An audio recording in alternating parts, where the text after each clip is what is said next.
record that. And we always have to accept and all right. Okay, and then let's go ahead and let's open up our PDF to, unless I'm mistaken, we had stopped at module 5, right?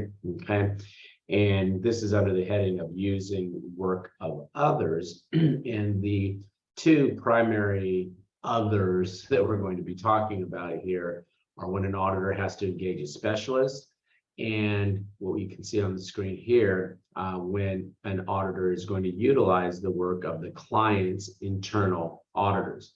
Now, internal auditors are supposed to maintain a certain amount of objectivity and independence, and we're going to see some of that. But internal auditors are not considered fully independent. Only the external auditor, only the CPA who's rendering the opinion on the financial statements is seen to be fully independent. And so we're going to see that we're going to have to assess the competence, of course, the internal auditors, but also their objectivity. And that's going to be one of our primary goals here if we plan to utilize some of their work. Now, it is worthwhile to use the internal auditors because they understand, they should anyway, they're competent, understand the internal control structure of the entity. And so understanding the work that they do can be very helpful for us in doing things like what we're going to talk about as we go further into chapter 2, assessment of the risk and material misstatement. We can use their information to help our understanding, but we cannot rely on them to make any decisions such as the actual assessments. Okay, so let's go ahead and take a look. And they tell us that although the internal auditor must maintain objectivity and integrity, they are not independent of their employer, the client, our client.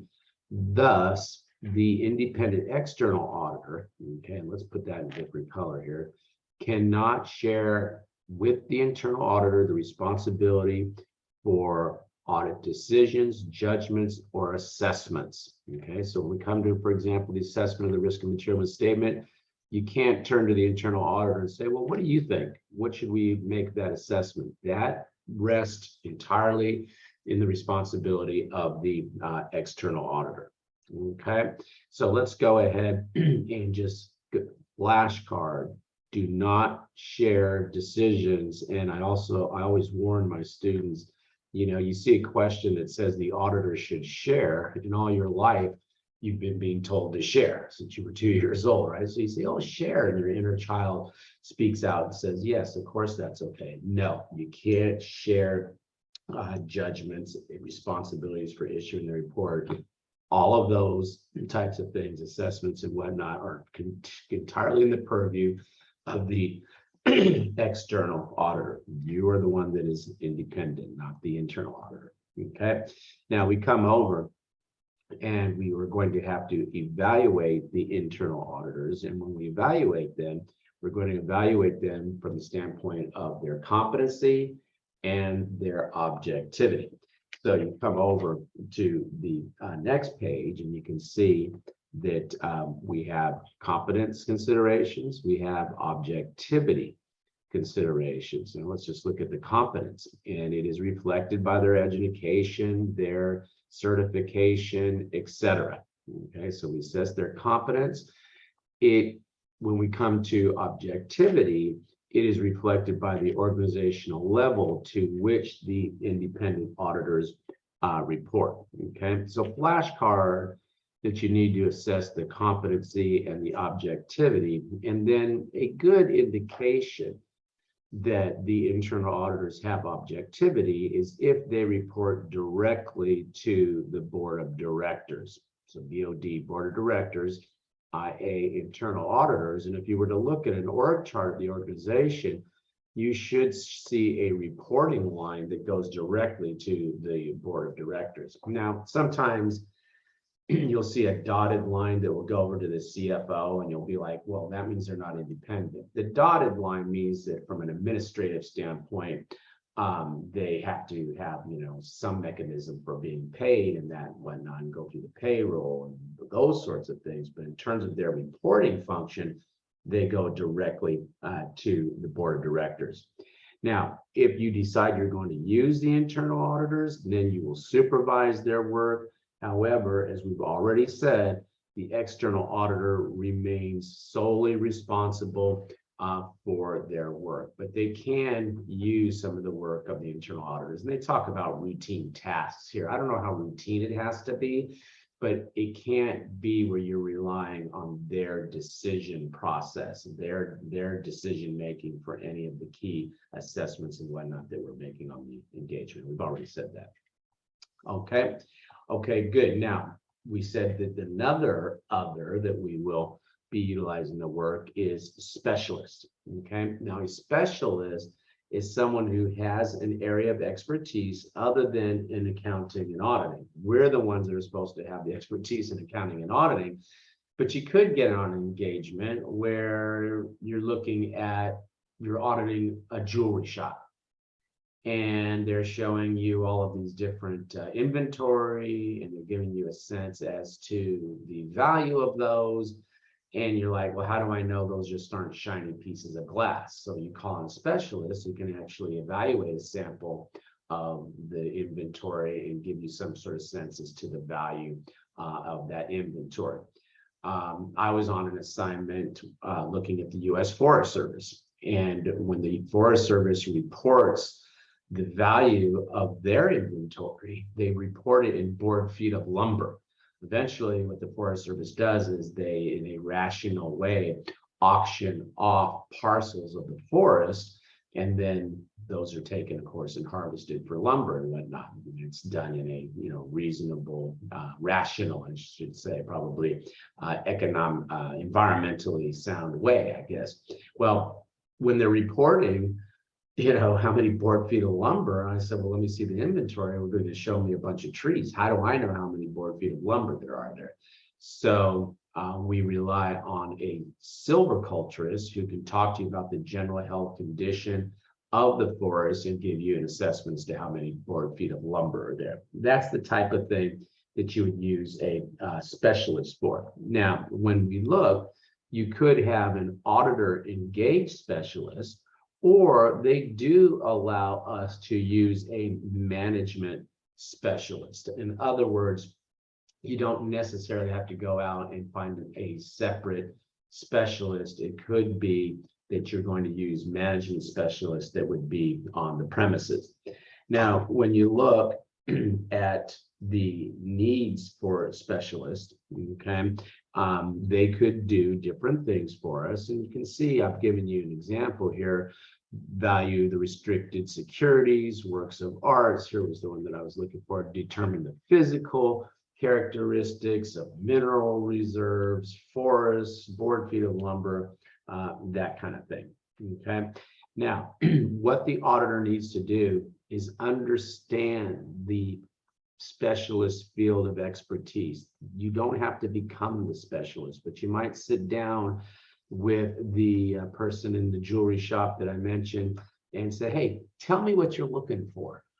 How can I, and you might look at a couple of them and get some kind of feel for what it is that they do. So determine the nature and scope of objectives of their work and evaluate the relevance, reliability, and adequacy of the specialist work. Again, you don't have to become the specialist, but you're going to have to understand something about what they're doing. Now, when we look at the specialist, we need to understand their competence and their objectivity and their competence. Okay, so you come over and the auditor must be satisfied as to these various things, the objectivity, and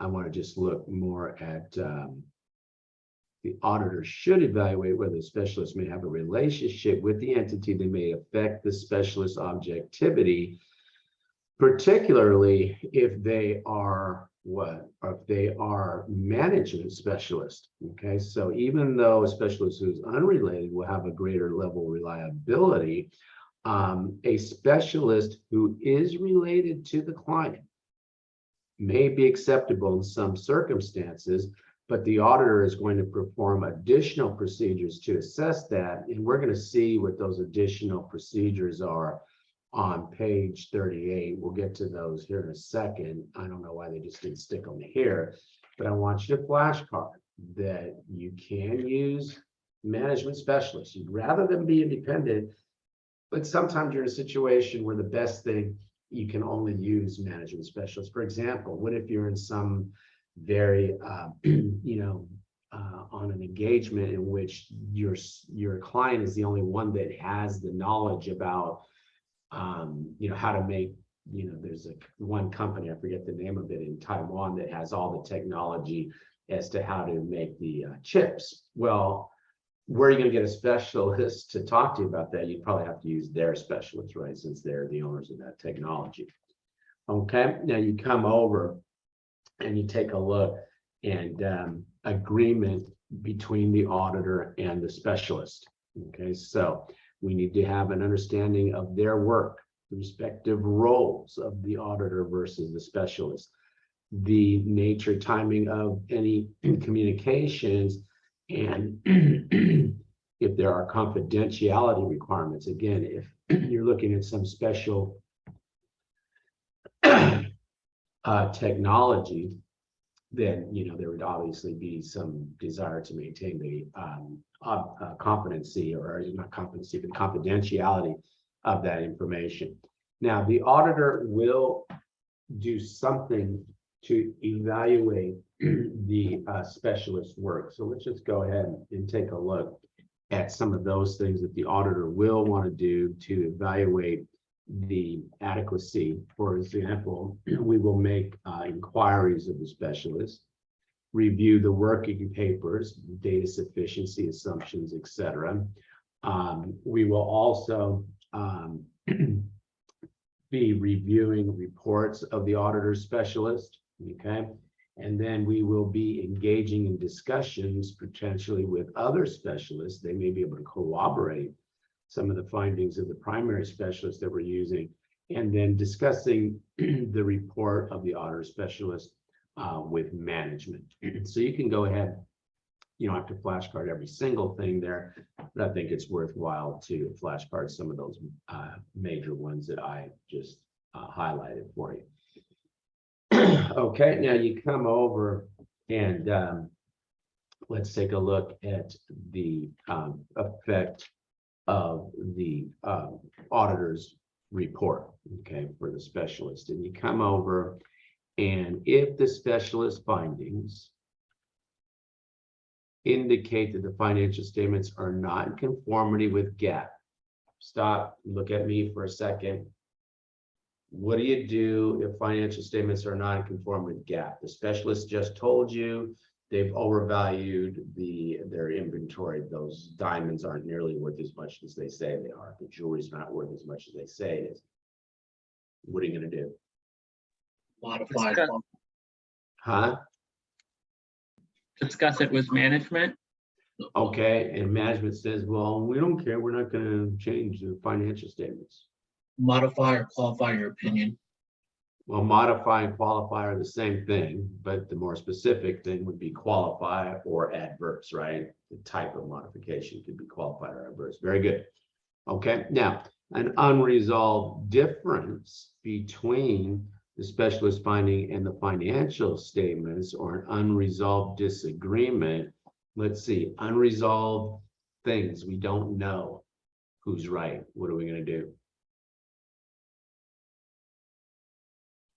Do you have the audit evidence that you need to render your opinion if there's something that you don't know about? You haven't seen the shoes. No. So what are you going to do? Close it. Disclose, disclaim. Withdraw. We're going to qualify or disclaim. We're going to qualify or disclaim, right? Okay, I'm just reviewing really something from chapter 1. Good. You will do what? You will qualify or disclaim an opinion due to the scope limitation. Okay, good. I'm not even asking you to flashcard that, because that's something that I want you to have more of a, feel for them. And that's kind of, stuff you got to be more reactionary on than flashcarding on. Okay. Now let's take a look, and it says, if as a result of the work performed by the specialist, the auditor decides to express a modified opinion or add some sort of explanatory language in the report, the auditor should indicate that the reference to a specialist does not reduce the auditor's responsibility to the audit opinion. So there may be something you want to highlight, maybe in a critical matters, other matters, whatnot. Then you can go ahead and refer to the specialist in there. Okay. In addition, okay, let's just look at what else they say. This is kind of a packed paragraph. In addition, an auditor of an issuer may reference the specialist if it helps to understand a critical matter, other matters, again. And you may need permission from the specialist to do that. Okay, so if you decide that you're going to call them out, you may need permission from them.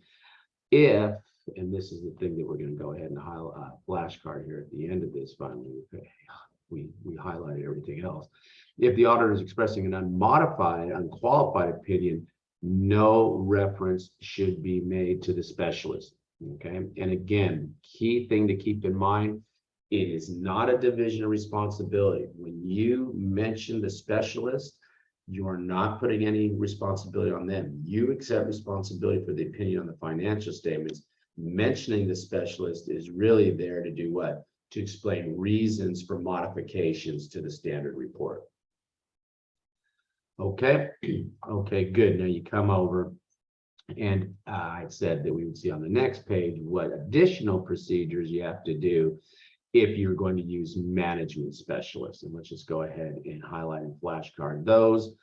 Evaluate their competence, capabilities, obtain an understanding of their work, and evaluate the appropriateness of the specialist's work in relation to being able to use it as evidence.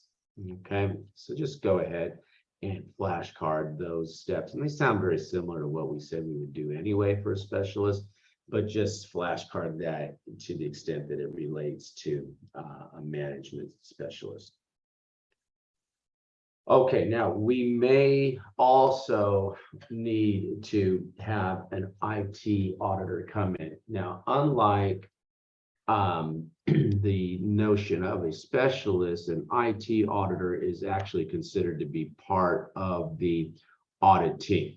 Okay, so we may need somebody that needs to come in and provide IT expertise, but those individuals are considered part of the audit team, and they will be providing us information that will be useful for assessing IT risks. So flashcard that the IT auditor is considered part of the audit team and not a specialist. Okay. Now, since they are considered part of the audit team, who's going to supervise them?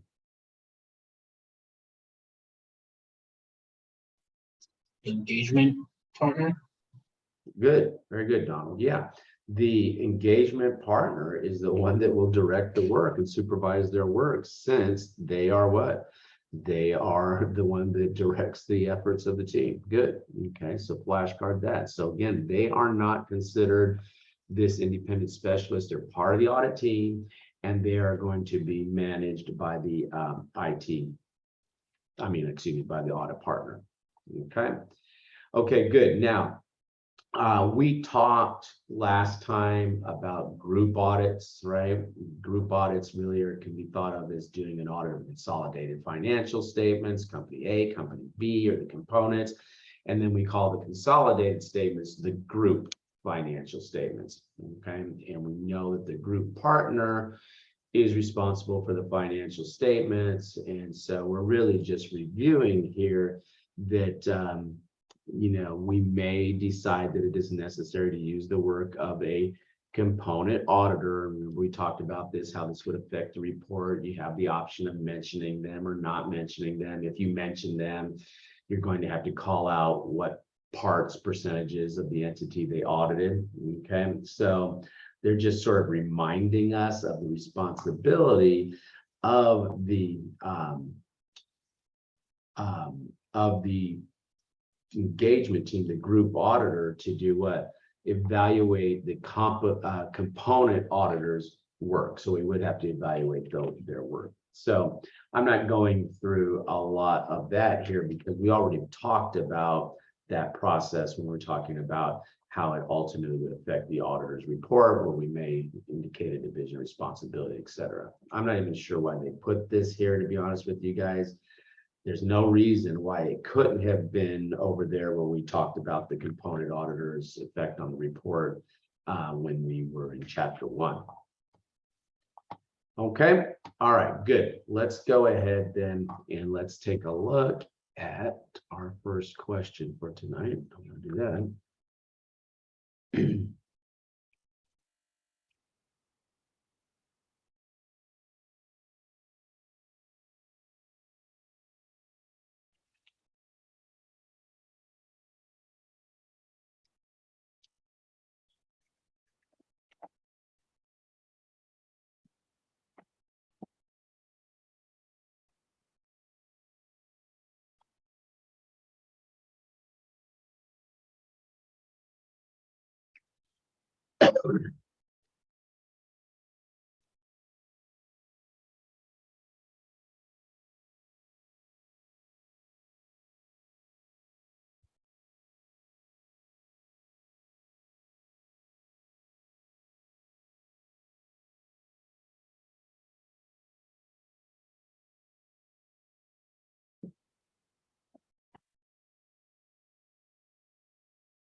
Okay, guys, it looks like most of us had a chance to look at this one. And okay, we got 64% of us getting this right. I'm not too happy with that outcome because I'm looking at that and I'm like, is this mic working kind of feeling? Because we're saying which of the following judgments may be shared, and I made a big deal out of what you don't share responsibilities. You don't share responsibility for assessments and judgments with anybody, including internal auditors. So the answer here is what? Is D. Okay, so guys, if you've got the TV on or something like that, turn it off.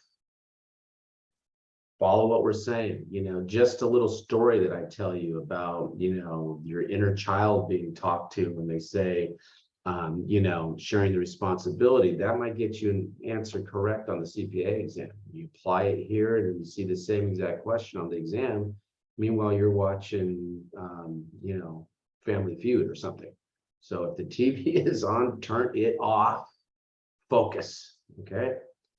Okay, good. Now you come over and you take a look at, don't get me in the business of making everybody turn on their cameras, because I understand that sometimes, maybe you don't want to do that, but I can't have you missing slam dunk questions like that either. Okay, all right, good. So you come over and you take a look at materiality.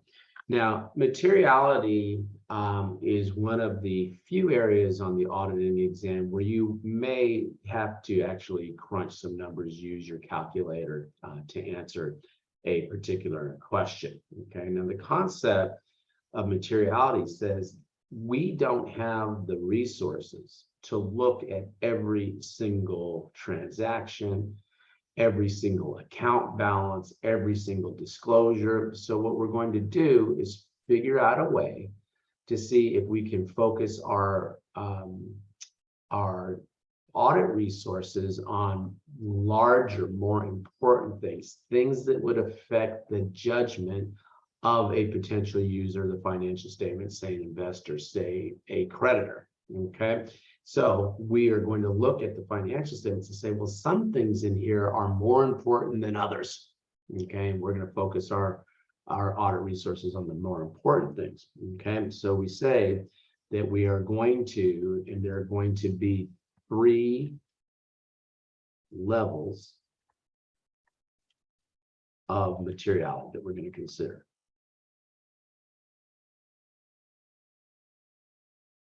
Three levels. Okay, let's see if we can find those levels here in the overview. Let's see. Establishing the audit strategy, the auditor should determine materiality for the financial statements taken as a whole. Okay, well, that's one. A performance materiality, which we'll see will also be called a tolerable misstatement. Okay, but we'll get into that in a minute. So that's 2.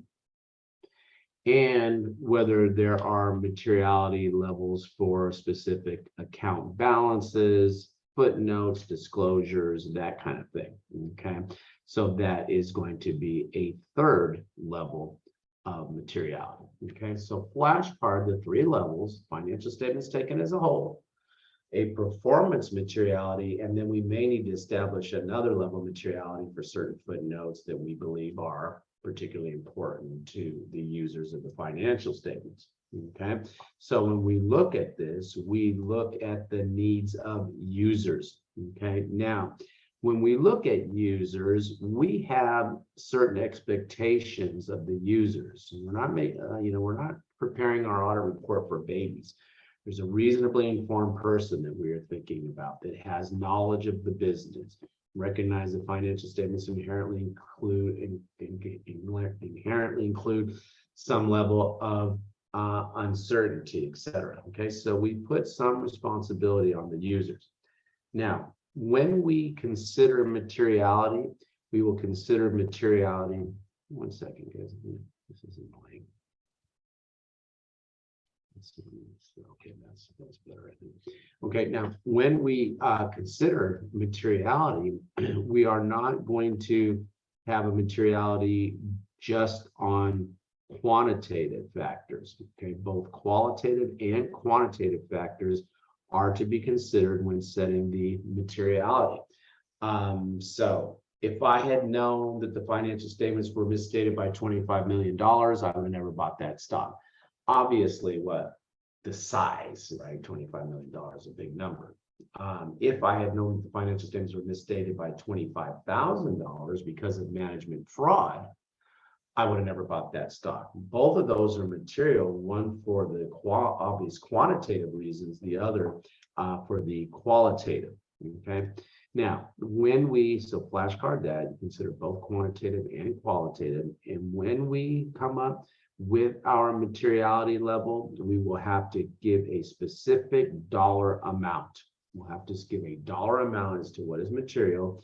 And when assessing the materiality, we consider the materiality that should be used for the smallest level misstatement that could be material to any one of the financial statements. So we're going to have to consider the interrelationship between the financial statements. So even though something may not be a material misstatement on the balance sheet, it may cause a material misstatement on the income statement. So we consider it as to the smallest level that could affect any one of the financial statements.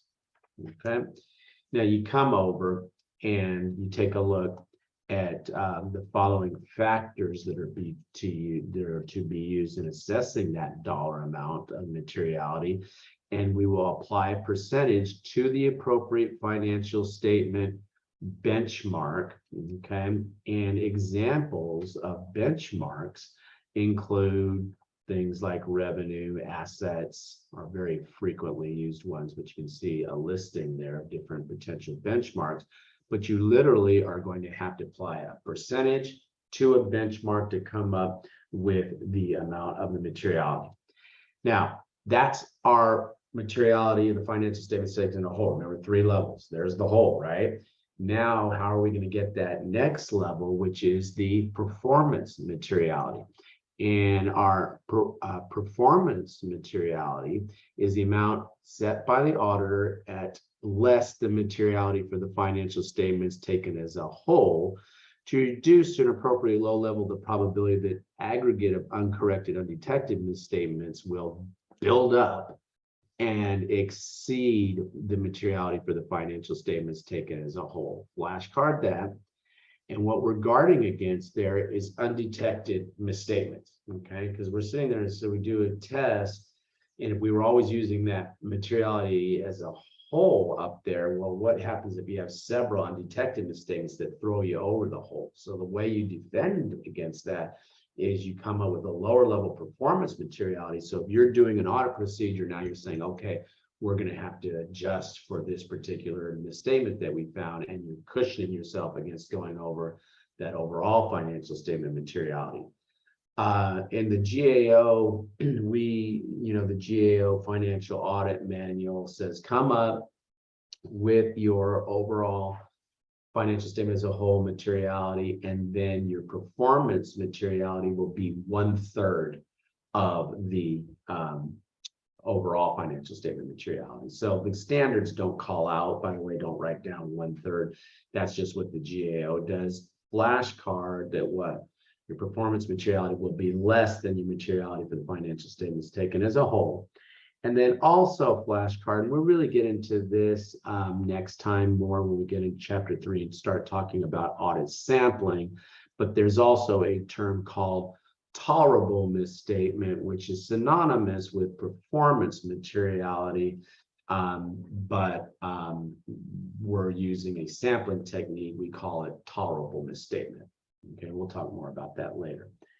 Now, let's go ahead. And I used to have to come up with my own example for materiality for the Becker material. And they finally came up with one that I think is pretty good. So I don't have to use mine anymore because they have theirs, and I think it's pretty good.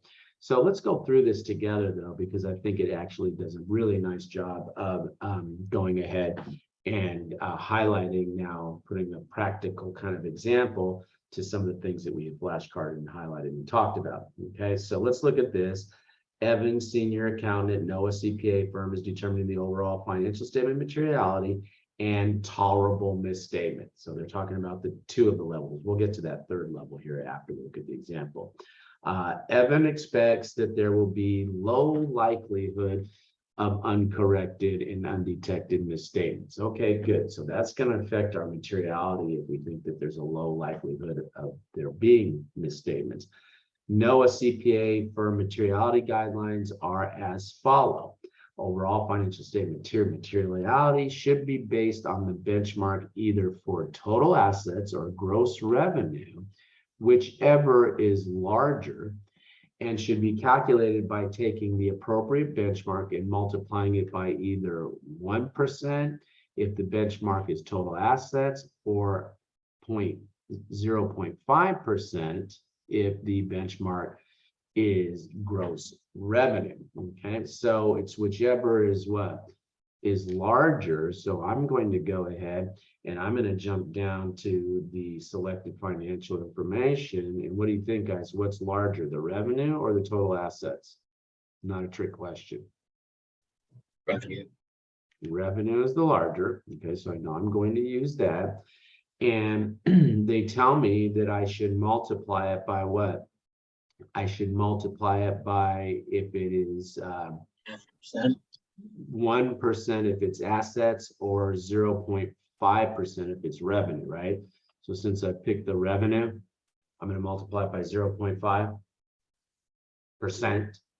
Okay, so I go ahead and I do that. I pick up the revenue and I multiply it by that 0.5%, and I now have my overall financial statement materiality.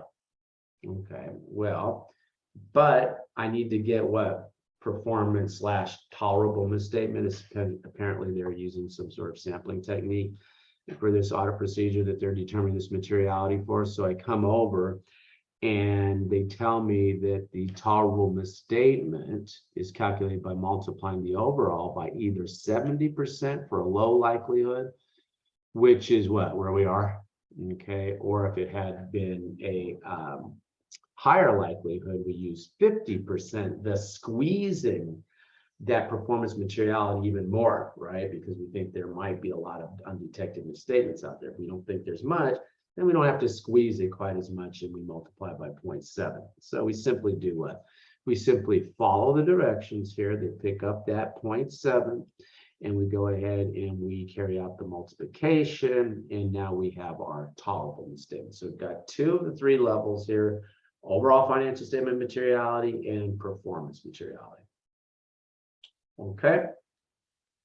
Okay, good. So in a question like that, they give you a nice, set of advice. Read the facts and follow the directions. Okay, so that's a nice little example. I like that example. Now our third level, okay, we saw our first 2 levels, but let's just remind ourselves a third potential level for materiality comes in when we're talking about specific instances where you may have to have some other level of materiality that may be even lesser for a particular disclosure, for a particular account balance, etc. Okay, and you can go ahead and flashcard that. But a good example might be, let's say you have a client that has entered into a loan covenant with a lender of some sort. And there's a situation where, if the debt to equity ratio falls out of whack, that debt is going to be immediately called, and you want to make sure that that is properly disclosed in the financial statements. And so you may want to squeeze your materiality even lower for elements that would affect the debt and the equity. That would affect the or the debt and the debt to asset ratio, whatever it is they're using. You may be looking at a lower level materiality for things that are going to affect that particular critical ratio. Okay, all right, good. Now we come down, and materiality is not, you don't just do it, you do it at the beginning of engagement as a preliminary. But then remember, we had that question last time, I think, but then it will be revised as the audit progresses. For example, as you start to go forward, you start finding misstatements. Well, now you're saying, well, now the likelihood that there's going to be a undetected misstatement has gone up. So I need to squeeze my materiality down some more. Okay, good. Let's go ahead. And let's take a look at this question. Focus carefully on this question. Okay, don't just start clicking on choices that sound halfway right. Carefully consider and evaluate. I'm giving you plenty of time to work this.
Okay, guys, looks like most of us have had a chance to try this one, so I want to go ahead and end the poll. And okay, looks like we're hovering around 64% today on our questions in terms of the folks that got it right. Okay, this one's a little tougher though than that last one. So That's probably a pretty good outcome, but let's look at this one. Which of the following is not correct? Okay, again, be careful when you read the question. You miss the word not, you're going to look at choice A and automatically think it's the right answer, and you won't discover that you missed the not until what? Until you read that second choice. So always read through the choices. So which of the following is not correct? The concept of materiality recognizes that some matters are important for fair presentation of financial statements, while other matters are not as important. That is absolutely the whole concept of materiality. So that's not the right answer. Some things are more important. We can't look at everything. So we're going to have to sit here and look at things that we have deemed to be more important, either for quantitative reasons or qualitative reasons. Okay, let's go down to C. Materiality judgments are made in light of surrounding circumstances and necessarily involve both quantitative and qualitative. Yeah, we absolutely said that and we flashcarded that. Okay. D, an auditor's consideration of materiality is influenced by the auditor's perception of the needs of a reasonable person who will rely on the financial statements. Yeah, a reasonable person. We're not, we put some expectation on them as to their knowledge and whatnot, but yeah, what would a reasonable person, what could change the decision making of a reasonable person? So all of those are correct statements. Okay, the only lie here, the only incorrect statement is B, an auditor's consideration of financial statements as a whole in terms of the largest aggregate. No, it's what? The smallest aggregate that could affect the financial, any one of the financial statements. And that came right out of the book and we flashcarded that. Okay. Okay, good. Now, we're going to look at risk assessment procedures here. And what's a little bit annoying here is they start to talk about risk assessment without really talking about, well, what risk are we assessing exactly? So the risk that we are assessing is the risk of material misstatement. Okay, and when we look at the risk of material misstatement, RMM, we're considering two factors. We're considering inherent risk. Really, we're considering the interaction of these two. So let me give myself some more room here. When we consider, that's RMM, we consider the RMM, we are looking at the interaction of two elements. One is called inherent risk.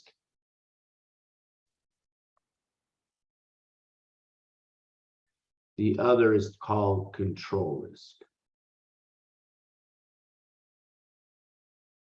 Okay, and the interaction of those two constitute the risk of material misstatement.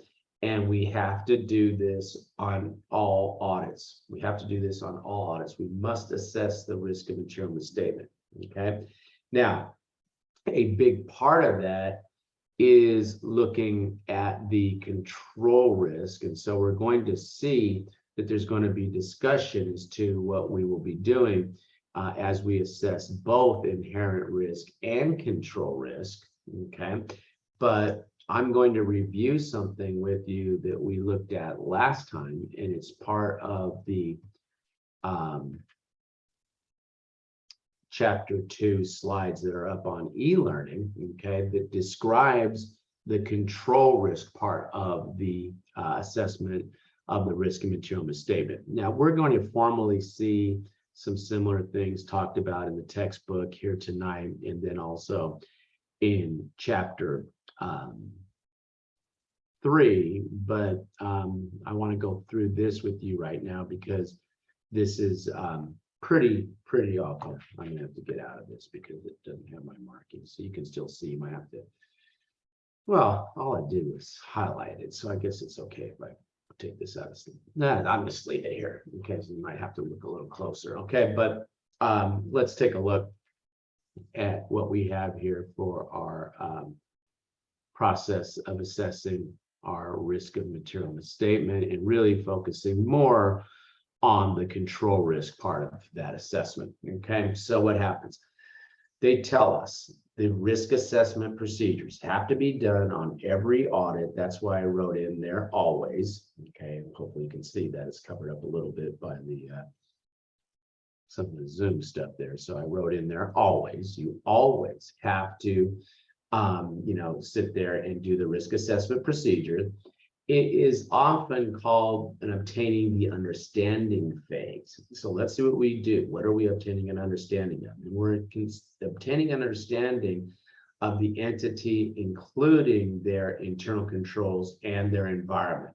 Okay, now the discussion here is really focused on the internal control, though. Okay, and the understanding of the internal control has to be sufficient to evaluate the design of the controls and determine that they have been implemented. Design means would it even be capable of detecting or preventing a material misstatement by its design. Implemented means is it being used. You could have a beautifully designed control, and if it's not being used, then it hasn't been implemented.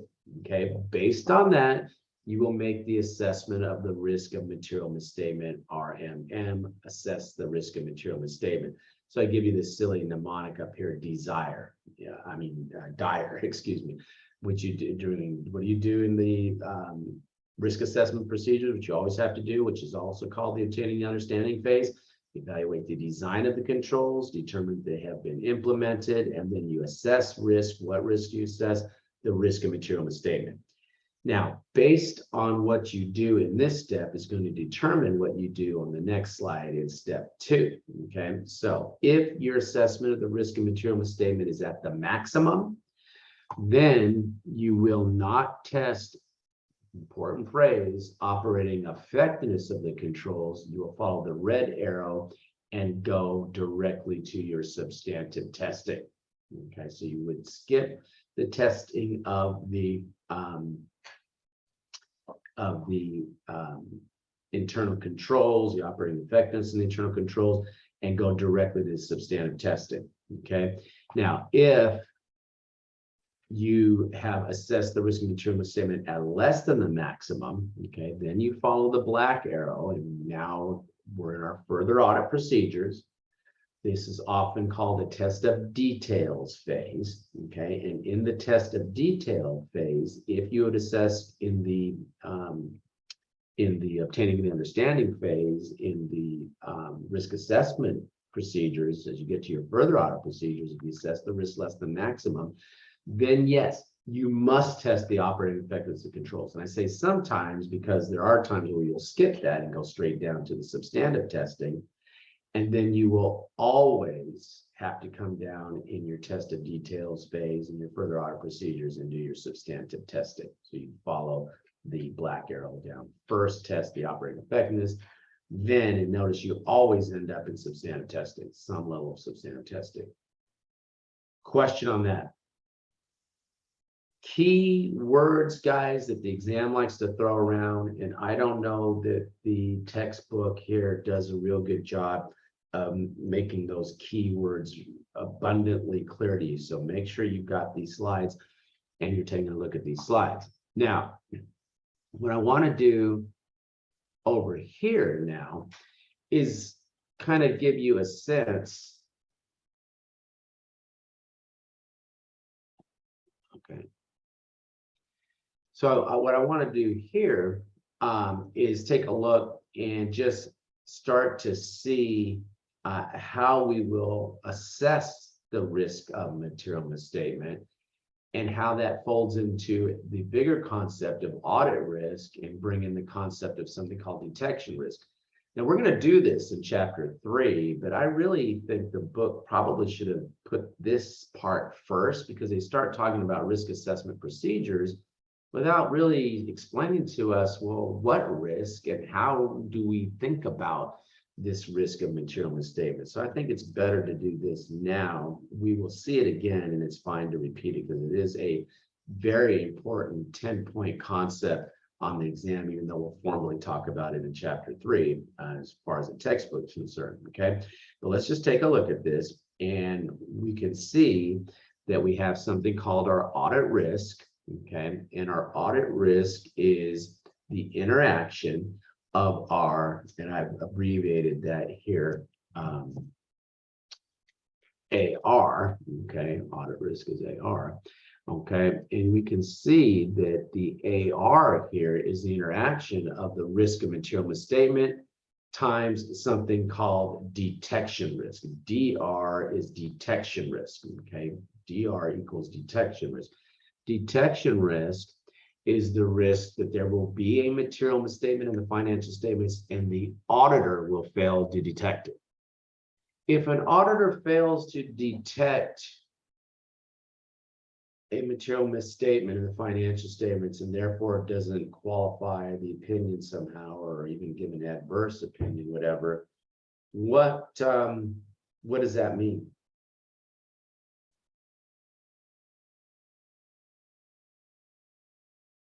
What does It it mean? means, would it mean the users are being misled unintentionally? Yeah, okay. It may be intentional if it's fraud. Okay, I said in the statement, I didn't say an error, so it could have been by fraud. And the auditor didn't detect it. And as a result, we issue an unqualified opinion, unmodified opinion. What does that mean? It means we didn't do our job. It means we blew it. Yeah, we screwed up. Okay, so audit risk is the risk that what? We will give the wrong opinion. Okay, so when you look at this, formula, if you want to call it that, no one of these elements can be zero. There will always be some level of audit risk because remember, we don't give absolute assurance, we give what? Reasonable assurance. So there's always some chance that we will give the wrong opinion. Okay, good. Okay, so we have this audit risk. It's the interaction of the risk material misstatement, which is the risk that there'll be a misstatement times the risk that we won't catch it. That's the detection risk. Okay, so now we have already seen, I showed you, we're looking back at the book, that audit risk is equal to inherent risk, risk of material misstatement is what is the interaction of the inherent risk and the control risk. Okay, now inherent risk is a risk that there'll be a misstatement in a particular account balance and it is related to the particular account. Okay, for example, cash has a higher inherent risk because what? People like to steal cash, and once you got it on the street, it is very fungible. High value small items like jewelry might have a high inherent risk. Okay, other things might not have as high of an inherent risk. Fixed assets. I was on the audit of the consolidated financial statements of the federal government. Things like the Washington Monument, the Lincoln Memorial. Okay, what do? They go ahead and the federal government discloses those in a footnote and values them at $1. Okay, well, big old giant monument, no one's going to walk off with it in the middle of the night. It's only valued at $1. But when you look at the inherent risk, it's not just the account itself. It is also what? It is also the environment that the entity is in. So in the case of the Washington Monument, if we start to look and say, well, hey, maybe they haven't properly protected it against some sort of erosion or something, well, then that might start to raise up that inherent risk some more. So it's not just the the dollar amount, it's just not the financial statement item, it's the environment that the entity is operating in. Okay, now control risk. Okay, control risk is the risk that the internal control of the entity's internal control will not prevent or detect the misstatement. Okay, and then our detection risk is the risk that the auditor's audit procedure will not detect the particular misstatement. Okay, now what I did was I went ahead and I came up with this imaginary engagement where we're auditing, say, a jewelry shop. And we go in and we audit the jewelry shop and we sit down because we have to obtain an understanding of the controls sufficient to evaluate the design and determine the controls have been implemented. So we sit down and we start understanding the controls, and management says, well, here's our internal control. You see all these diamonds and stuff and beautiful jewelry, highly expensive jewelry and stuff that's sitting in this jewelry shop. At the end of the day, we lock the door. We're like, you don't have any cage or anything that you put over it? No, we just leave everything out in the cases and we just lock the door at the end of the day. And we see a bunch of windows and stuff, and we're like, well, you're begging to get robbed here, aren't you? I mean, how is that internal control? Okay, so what do? We don't like the design. And so we assess what? We assess the, and we're assessing the inherent risk at the maximum because what? It's small, pilferable, highly valuable items that you can probably fence pretty easily out on the street, whatever. So the inherent risk is there. Maybe the economy is not doing well. So we're seeing what? We're seeing the inherent risk driven up, okay? The control risk is up. And when you assess these risks, you can assess them numerically, or you can assess them using some sort of qualitative term, okay? So I did both here. I assessed the inherent risk, control risk at the maximum. They are at the number 1. My audit risk, I will always have as low, okay? You don't go around driving drunk trying to get a high risk, let's see if I can, crash this audit, whatever. You want your audit risk to be low, and I've expressed that in a number here, 0.05. That means that I'm willing to accept a 5% chance that I will give the wrong opinion, okay? Some entities might only be willing to accept a 1% chance. Some entities might only be willing to accept, willing to accept a 10% chance, whatever, but it should be relatively low, okay? So I've said 0.05. If my inherent risk and my control risk are at 1, then mathematically what? My detection risk is going to be low, and I've set that at 0.05 here, okay? And that's what keeps this in balance here. So how will I lower that detection risk? Well, when I go to my substantive testing, okay, because I'm not going to do any control testing here because the controls, I've assessed the maximum. So I'm going to go directly to my substantive testing. And when I select my audit procedures, I'm going to think in terms of them: nature, extent, timing. They give you the mnemonic NET when we look at this in the book later, next time. But nature means I want a more effective, more reliable evidence. For example, I'm going to rely on the auditor's direct personal knowledge, or I'm going to be looking for external information instead of internal information, okay? Extent, larger sample sizes, okay? If this was a small mom and pop jewelry shop, maybe I would look at every single day's transactions. Hey, they have only so many sales and they only get a few things because instead of, getting from a wholesaler of jewelry, they just buy things off of their customers when customers come in and want to sell something. So there's not a whole heck of a lot of transactions. And so I'm going to just audit every day's transactions, okay? Timing, I'm going to do my testing at year end as opposed to at some interim date, okay? Now, that understanding of timing is sometimes difficult for students, so that's why I put this little teeter-totter, not teeter-totter, but this little graphic over here with this rain cloud. And if I have a high risk of material misstatements, that means I've determined that it is pouring down misstatements, okay? And if we're sitting here and our roof is not very good, okay, on our that's covering our financial statements. Here's our this line down here represents the financial statement. The roof is not very good. It's leaking misstatements all over the financial statements. So what do? I put my substantive testing at year end so I can squeegee off all those mistakes that are raining down all year long and find those misstatements and ask for whatever the appropriate corrections to those misadjustments need to be made for those misstatements. Okay, so that's why I do that timing. I do year end testing. Okay, now notice here, guys, and this is sort of a little teeter-totter that I was just mentioning. And to lower detection risk, I got detection risk at the bottom, you have to do what? Bump up your substantive testing. But when students are learning this, they keep saying more substantive testing. Well, don't say it like that anymore. It's what? You adjust the nature, extent, and timing. Nature, extent, timing. Extent, nature, more effective evidence like external evidence. Extent, now it's larger sample sizes. Time, year-end testing rather than interim testing. Question on any of that? Okay, good. Now I go ahead and I finish that audit of that jewelry shop. And now I go to my next jewelry shop, okay? And I sit down and I know that I have to have my audit risk at 0.05 at low.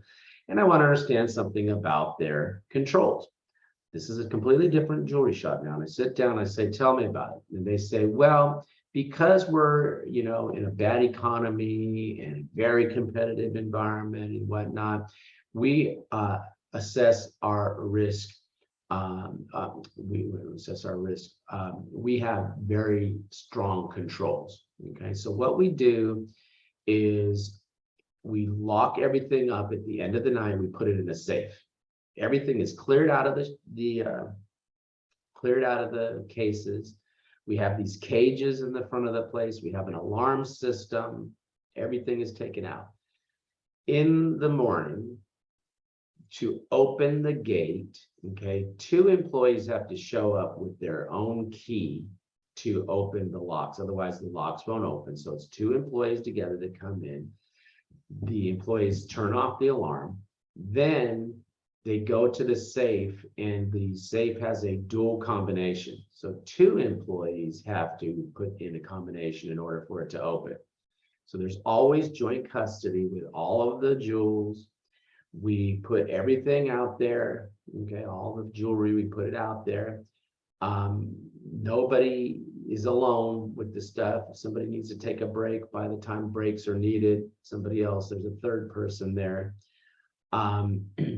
Anytime there is a sale of something, we log it into a log, and we keep track of every single thing that should be there by the end of the day. If new things are acquired, they're entered in the log. That is reconciled to the actual physical inventory daily. A supervisor signs off on all that, and then we put everything back in the safe. We lock everything back up, set the alarm, and that process starts over the next day.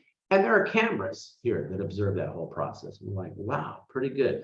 Physical controls, dual custody of asset, reconciliation of the physical inventory to the records on a daily basis. Wow, okay.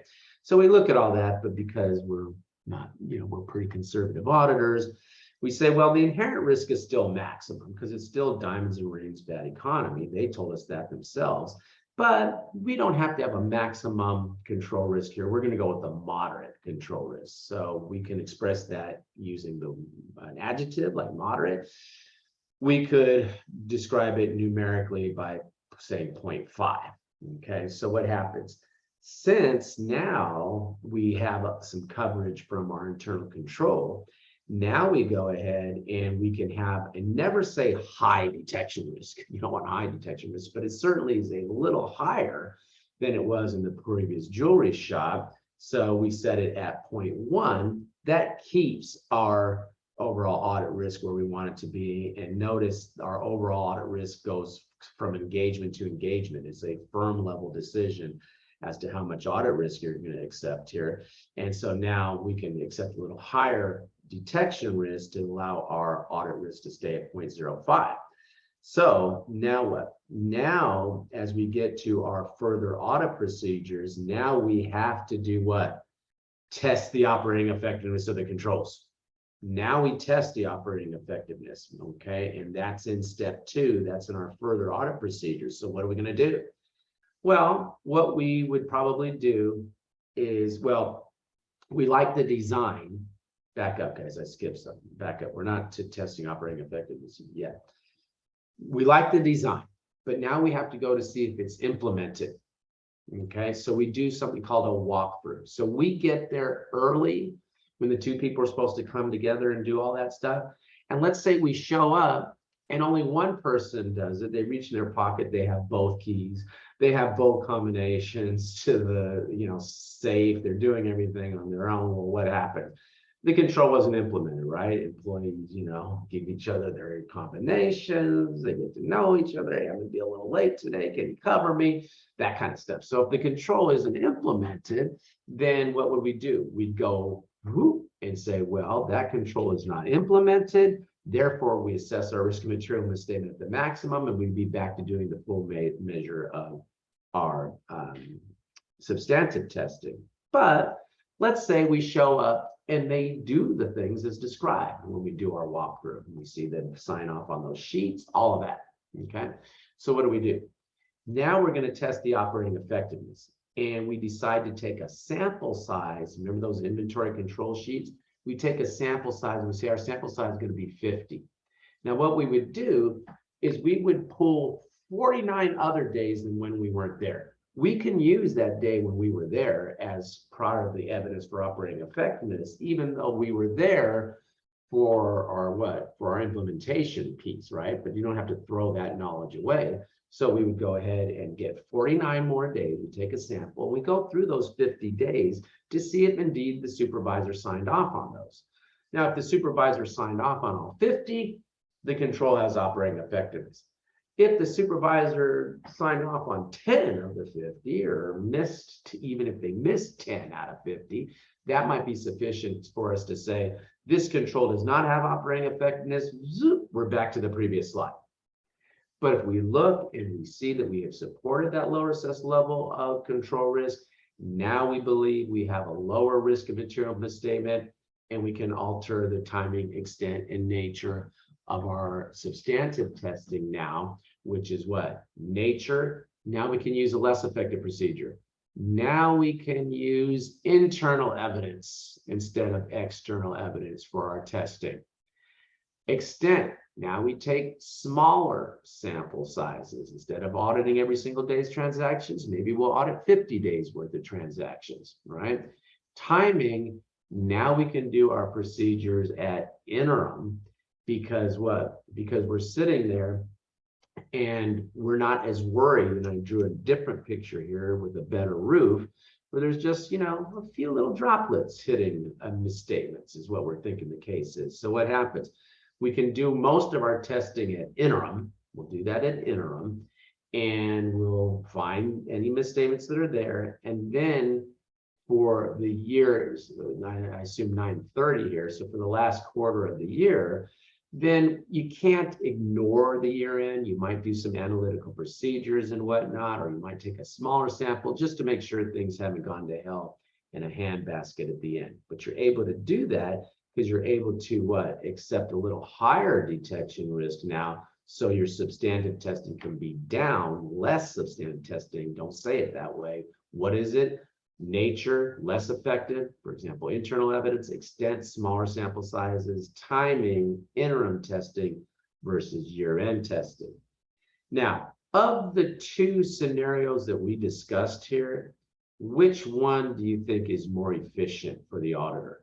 Scenario 1, where we did all the substantive testing, or scenario 2, where we went ahead and did the control testing?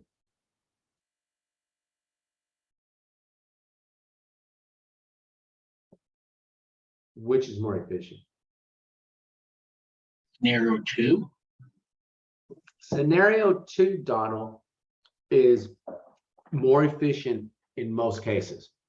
Okay, because what happens?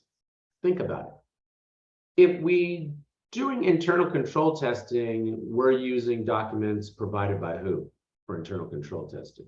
Management. Management. Do you think management wants to, kind of keep us efficient? Yes. So anytime we ask them for something, here, get these guys out of here. I don't want to incur a lot of audit charges. Good. Okay. When we do our substantive testing and we're using internal evidence, who are we relying on for that data? Management. management. Okay, so we don't have to wait for confirmations to come in from the outside from people who could care less how efficient we are, right? So management is keeping us efficient, giving us that data. Good. Extent, we have what? Smaller sample sizes for our substantive tests. Now, we did have to do what? The testing of the internal controls that we don't have to do in the other case. So that might be a little bit of a wash. Timing, we're doing the testing at what? Interim. And since we're doing the testing at interim, we're not having to do the testing at the same time that we're trying to wrap up and do the final stages of all of our audits of all of our different clients. We're what? We're keeping our staff busy throughout the year so that people aren't sitting around and we're able to, stagger our testing appropriately, right? Okay, not incurring a lot of overtime, et cetera. So when we look at this stuff for non-public companies, the Auditing Standards Board of the AICPA, the statements on auditing standards say if it's more efficient, you don't have to test the operating effectiveness of the controls, even though you assess the control risk at less than the maximum. That's not the case for a public company. But for a non-public company, they give you that option if the auditor determines it is more efficient to do so. But I'm here to tell you guys, don't fall into that trap of thinking that it is always more efficient to do so. It is often not more efficient. You'd be better off doing the control testing. Okay, good. Question on any of this? Okay, good. Now that is a good time, I think, for a break. So let's just go ahead and take the break, and then we'll come back and we'll go back through the text now and see where we can see some of these things that are covered, which they kind of flop around in different places, but we've got more of the macro view of things in our heads. And so we have some, some skeletal, framing to hang some of this flesh that's flying around here in the textbook right now. Okay, so let's just go ahead and we'll take the break and we'll come back at 6:30. Okay.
Okay, guys, we can go ahead and get started back, and I think I've been forgetting to pause the recording, so if you decide to look back through some of that, just fast forward through that.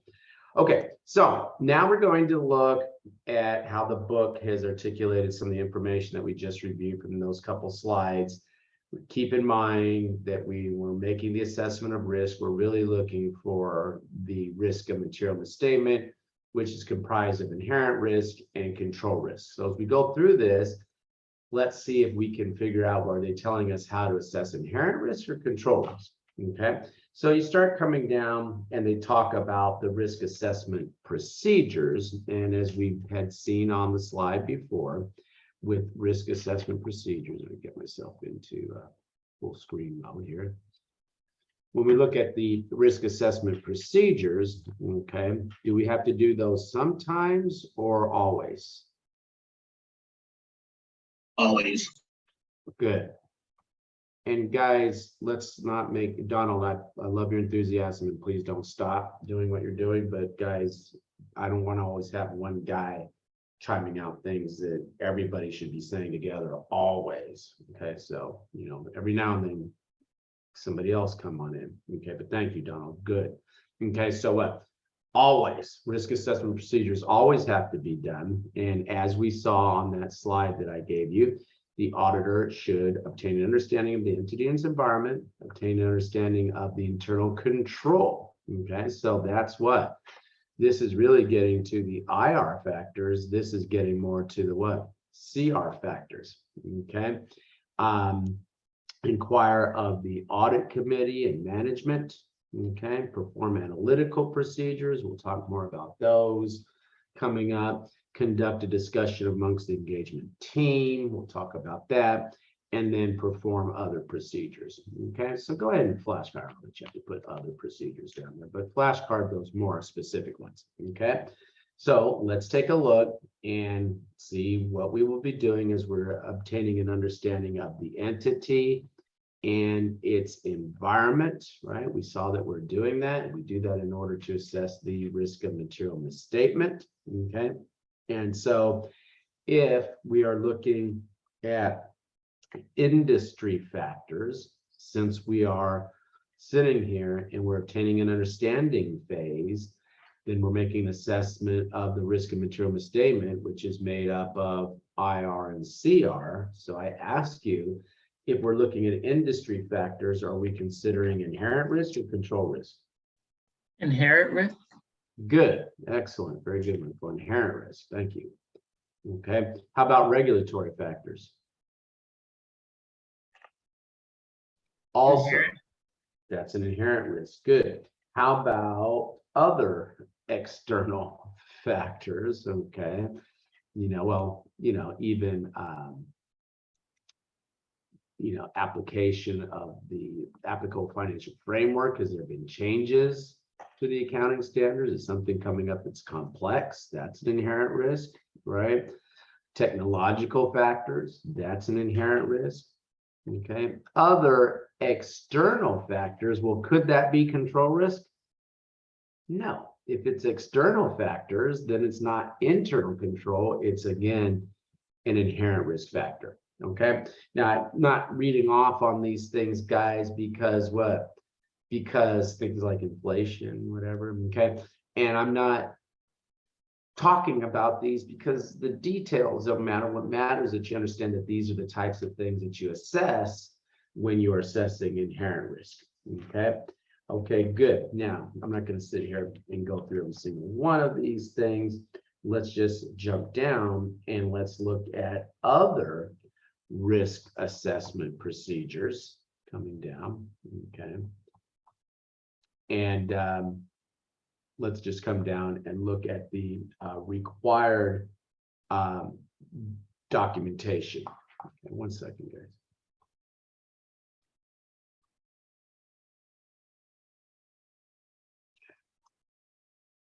I just want to come down and I want to look at the documentation. Okay, I just thought maybe I missed something, but there's something I want to look here, which is key elements that should be documented. Okay, when I see documentation requirements, I generally ask you to flashcard those. And there's two reasons. One, so you know what has to be documented as you're going through this risk assessment procedures, but also it's usually a nice summary of the things that they have told us in the book that we have to do.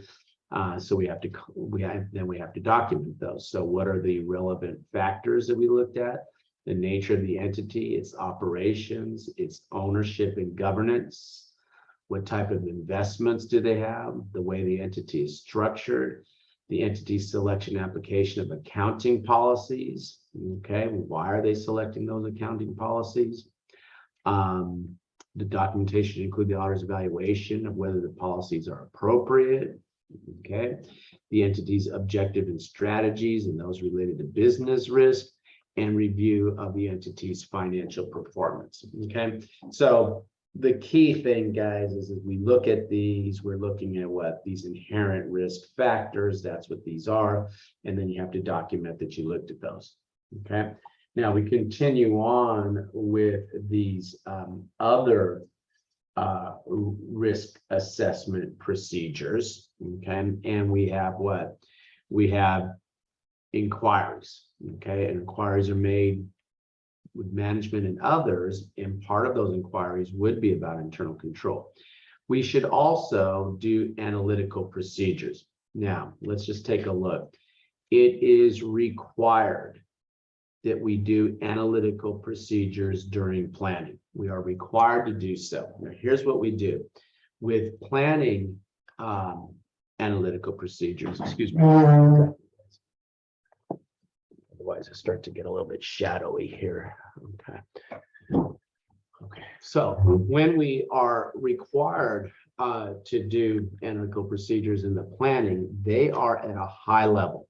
So we're doing things like comparing last year's revenue to this year's revenue. We're comparing budgets to actuals. And the idea is that if there's some sort of unusual relationship, unusual transaction, that should stand out to us during these planning analytics. Okay, so we're really looking for something that's falling out of our expectations. Okay, so when we do that, we are enhancing the auditor's understanding of the entity and its transactions, and we're looking for what? Something that seems weird. Okay, why would we have a 200% increase in revenue? Good year? Or is somebody trying to engage in some sort of financial reporting fraud on us? Okay, okay, good. So just go ahead and to do planning analytics that are required. Okay, just put down that they're at a high level. And then flashcard what it is you're trying to achieve by those high level planning analytics. Now, we're going to talk more about analytical procedures, I think, in the next chapter. And when we do those, it's going to be we're going to be seeing that you're required to do them during planning, and you're required to do them during a final review phase of the audit. You don't have to, but you may actually substitute some of your substantive procedure, some of your substantive test of details with substantive analytical procedures. And we'll see that probably more next time. Okay. Okay, good. Now we come over and we talk about the risk assessment discussion.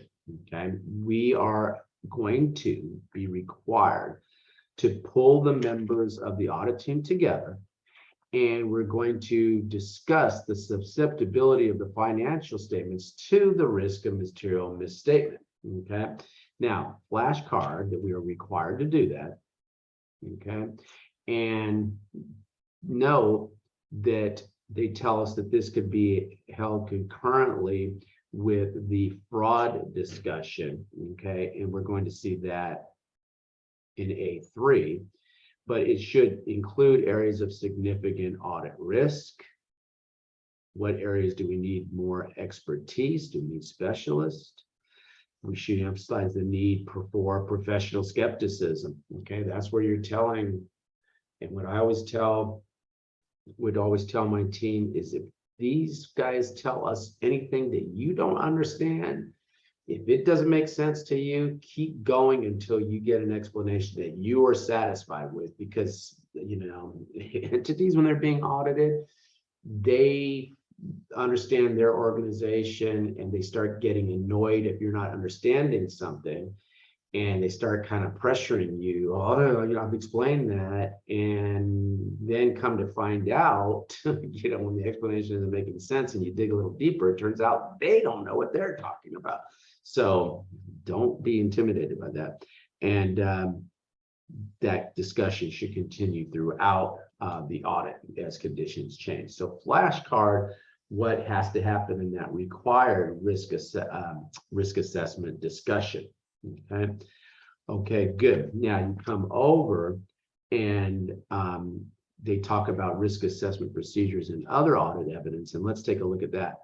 Risk assessment procedures sometimes provide audit evidence about transactions, even if they weren't designed to provide such evidence. Put down here, walkthrough. Okay, walkthrough is what they're talking about that, and I think we see that on page 62, the formal discussion of a walkthrough, and they kind of misplaced it here, but misplaced where they put the walkthrough discussion later on where they put it. But anyway, you don't need to hear me comment on the structure of the book. But we did talk about a walkthrough, right? And remember I said that we do the walkthrough, and then when we go to test the operating effectiveness, we determined that we just needed 49 more days because we didn't have to throw away that one day that we were there. That's what they're talking about there. And I want you to flashcard that. That's what they're talking about. They're saying, well, look, you did it as a risk assessment procedure, but it also provided you evidence for your further audit procedure, your testing of the operating effectiveness of the controls. So it's not just limited to providing evidence about for your obtaining an understanding for your risk assessment procedures. It could also add to your test of details phase, your further audit procedure, specifically, in this case, your testing of the operating effectiveness. Okay, good. So let's go ahead and let's take a look at a couple questions on all that. I bet you were getting nervous. When are we going to look at some questions, right? Okay, well, here we go. Let's look at this first one.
Okay, guys, I've given you a couple of minutes. There's still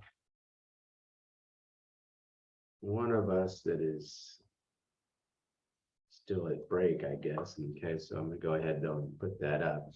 And we look, and everybody got this right. And I'm proud of you that everyone got it right. I'm not being silly when I say that. I'm not being, what's the word?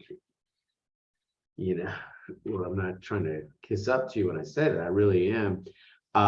In that you take a look at the choices here, the primary objective, I think primary is an important word here. A procedure is performed to, we know we're in the obtaining the understanding phase, we're in the risk assessment phase, right? So of the entity and its environment to provide an auditor with knowledge necessary for risk assessment. Okay. But I find it, I see why B is wrong. Okay, knowledge, the fact that A had the word knowledge, okay. B, audit evidence to use in assessing inherent risk.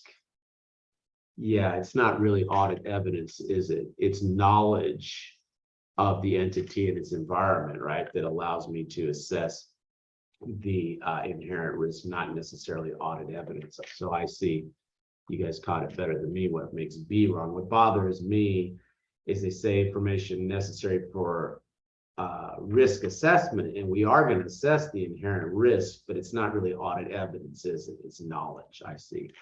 Okay, and then the basis for the opinion, no, that's what that is evidence and evaluation, the consistency of the application of management's policies. That's done what? In the test of details phase. That's when, if we decide to do it, test the operating effectiveness of the controls. That's the evaluation of the consistency. That's why we had to pull 49 days worth of transactions to see if it was consistently applied beyond days that we happen to be there to actually observe it. Okay, good. Let's go ahead and let's take a look at the second question. Good work on that one.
Okay, guys, let's go ahead and make our choices. Okay, we got a couple folks that have checked out, it looks like.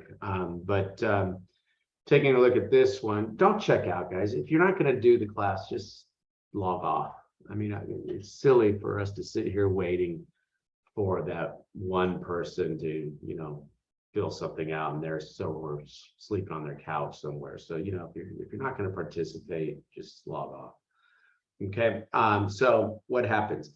Everyone got this right, which is great. Okay, and when we're doing the planning analytical procedures, we are what? We are at a very high level, and we're looking for what? Unusual occurrences, unusual transactions. How did you double your revenues all of a sudden in 1 year? Okay. Okay, good. Now, coming over. So the answer is A. Coming over, everyone got it right. Coming over, let's take a look at risk assessment. They've broken it now into the second part, and now we're going to be looking at elements for the risk assessment, right? We've looked at several IR ones. Now we're going to be looking at what? The control risk. Okay. Now what happens is we have a structure that was developed by the Committee of Sponsoring Organizations of the Treadway Commission that is going to allow us to determine whether or not we can rely on the internal controls. In other words, can we assess the control risk at less than the maximum? Okay. Now, when you look at the internal control, we look at it and we divide it into 3 objectives of the entity. Now, these are the entities. These are the auditees' objectives, which is compliance with laws, efficiency, and operations. But as auditors, we are most interested in the reliability of the internal control for financial reporting. Okay, and that's what they tell us here. So much of what we will be looking at is how it relates to achieving the objective of reliability in financial reporting. Now, the COSO structure has 5 components to the internal control, and Becker gives you this mnemonic here, crime. The only problem that I have with the way they have set this up is this is not the way COSO contemplated it. COSO had these components, but they didn't list them in this order, and this is not how the auditor would consider them necessarily in this order, but Becker wanted to get cute and have a mnemonic and spell a mnemonic. Okay, so when we look at this thing, it is worth seeing the way COSO contemplated it before we get into the way Becker is showing it to us. So what I want to show you is this, and this is the way COSO thinks about it. You still have the objectives, and you have them going across various levels of the entity, okay? And you still have control environment at the top. Then you have risk assessment. This is management's risk assessment. This is not the auditor's risk assessment. This is management's risk assessment. Management needs to look and say, what are some threats to us being able to achieve our objectives? And of course, as auditors, we're interested in how effective management is in assessing the risk that will cause a material misstatement in a financial statement. So we see how well they assess risk, and then we look to see how they are responding to that by putting internal control activities in place that will help prevent or detect those misstatements from happening, from hitting the financial statements. That's the process that should be in place. And then when management puts those controls in place, what they should do is they should communicate and provide information to set up their information systems and provide information and communication to the staff, so everyone understands what their responsibility is and we've got the right controls in place and whatnot. And then we monitor, and that's where the internal audit function comes in, and we see, are those controls activities achieving the objective, reliability and financial reporting, the main one we're interested in. And then those reports, the internal auditors report directly to the board of directors. It goes back up, feeds into the control environment. Okay, what are the risks? What do we have to adjust? What do we have to do? Communicate the new procedures, monitor, feedback. So this thing could be shown in a circle. Okay, so when I go through this with you, I'm going to go through it in the thought process that COSO considered it, as opposed to the order that Becker's putting it in, which is simply putting it in an order that supports this one mnemonic, which is crime. Now, I find this graphic kind of cool though, because it does a nice job of showing that the control environment is what is the most pervasive piece of the internal control. By the way, you can flashcard what the elements are, but what I would suggest you do with the flashcard, rather than try to spell crime, is to put this one as 3, this one as 4, and the monitoring is 5. Okay, and same thing over here, just so you remember, it's 1, 2, 3, 4. Monitoring is last. Okay, but anyway, you can make a flashcard of that just so you know what the elements are, and you can kind of keep that mnemonic in the back of your mind with the understanding that it doesn't end with the control activities. Those are done in response to the risk, right? Okay, but anyway, the control environment is the most pervasive. It touches everything else. Okay, so let's just look at the and they call these principles, even though they haven't listed them out as principles. Under the 5 components, there are 17 different principles, not 17 per component, total 17 for all 5 components. And what they tell you is, you know, each component needs to be considered, and you really need to consider whether principles are relevant. And then you look to see, you know, how those principles now are affecting that component. And then if you see some holes that in some of the principles, or you see that a component even is missing, then that would lead you to be assessing your risk at a higher level than the minimum, right? Or you might even be all the way to maximum. Okay, so let's just go ahead and let's take a look at the control environment now as we come down, and it sets the tone. It is the tone at the top. That means that it originates with what? Those charged with governance. So it is a very high level, touches all the other.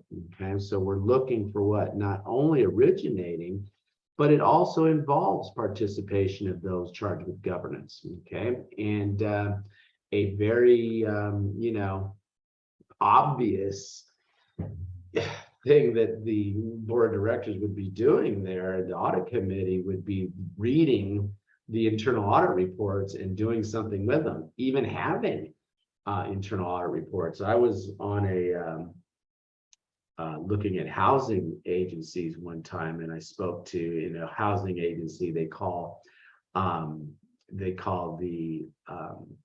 those charged with governance, the board of directors, they call board of commissioners. And I was speaking to some boards of commissioners, and one of the guys looked at me and says, I've never seen an internal audit report. The housing agency had internal auditors, but they weren't communicating very well with the board of directors. So you would look for those kinds of things. Okay, their management philosophy and operating style, you know, organizational structure.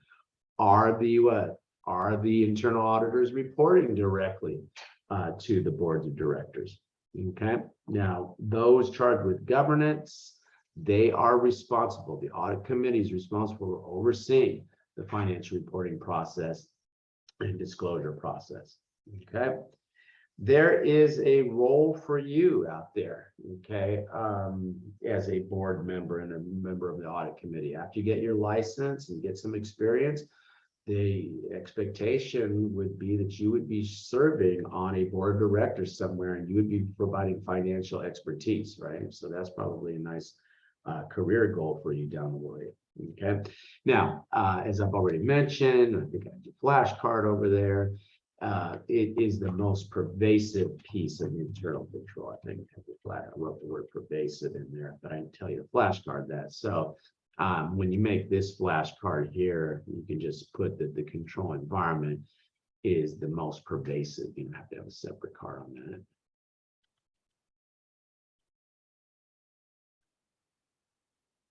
That means it touches what all the other elements. Okay. Okay, good. Come over and let's take a look at the next page here, and the next element or next component. which is our risk assessment, okay? And make sure that we understand that this is the risk assessment that is done by management, not the auditor's risk assessment. Okay, we're talking about the risk assessment done by management there.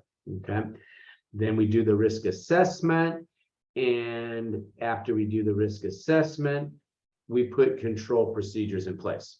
Okay, so I'm going to be a little bit of the purist here, guys, and I'm going to go to the way COSO contemplated this. We'll come back to this, but what are the what? And Becker put the word existing control activities in there, so it would spell crime. COSO just called it control activities. Okay.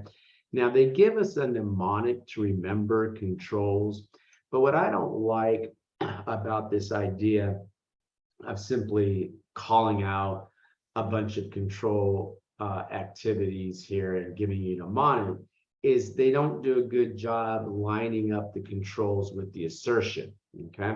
So I want to stop for a second and talk about how we're using the COSO structure here to evaluate the controls, because it kind of almost, the way it's described often, it makes it sound like you're evaluating the controls in a vacuum. And the reality is you are evaluating the controls against how they help prevent or detect misstatement in the financial statement assertion. Okay, so this is kind of small print, guys, so you might want to, I'll see if I can make it a little bigger, but you might need to move a little closer to the screen here. And I mentioned this to you a little bit last time. Okay, and so the way we look at the controls, okay, is we have an account balance that we're looking at, and you can often, when you audit one account balance, you at the same time could be auditing another account, or as you're auditing one account, you could be auditing another account. So because we credit sales, but when we credit sales, we often debit what? Accounts receivables. So by auditing accounts receivable, we could also be auditing sales, right? Now, you think of an assertion. Remember, we talked about the assertions last time. We talked about existence, occurrence, completeness, rights and obligations, valuation, allocation, presentation and disclosure, and allocation. Okay, we talked about those 6 primary assertions last time. Did I get them all? Okay. Oh, understandability was the 6th one. Okay, so we have those different assertions, and we evaluate the controls in terms of how they would prevent or detect a misstatement in the assertion. So what the guidance tells us we are to do, and this is one of the few times accountants, auditors get to use their imagination, you say, well, what's the potential misstatement? What could go wrong? What's going to create a misstatement in the financial statements? And for the sales account and the related accounts receivable, we say that a sale was recorded, but the sale never actually occurred. Now, when we think about the potential misstatement, we're thinking about what is the inherent risk, okay? And I didn't mention this so much last time because we hadn't talked about it yet, but you can see up here, I put the IR there. So this is our inherent risk consideration, and we are in the obtaining the understanding phase. So now we understand, well, what controls, because management has sat there and they have assessed the risk, what control activities has management put in place that will help prevent or detect the misstatement? And in this particular case, I say that individuals that completed the sales order and submitted the sales order follow up with the customer to confirm satisfaction with the goods. Okay, now I have to what? Evaluate that control and making my, and I'm looking at it as how it addresses the inherent risk associated with the assertion in that account. And so when I look at that, I'm like, not so good. Okay, I don't like this because we don't have a real good separation of duties. The same person that made the sale calls up. Well, maybe that's the person that's inflating their sales because they want to get commissions or they don't want to get fired or something. And so I say, I don't think that this is good because they're in a highly competitive environment. We've got some strong inherent risk going on here. The control is not very effective. I assess the risk of material misstatement at the maximum.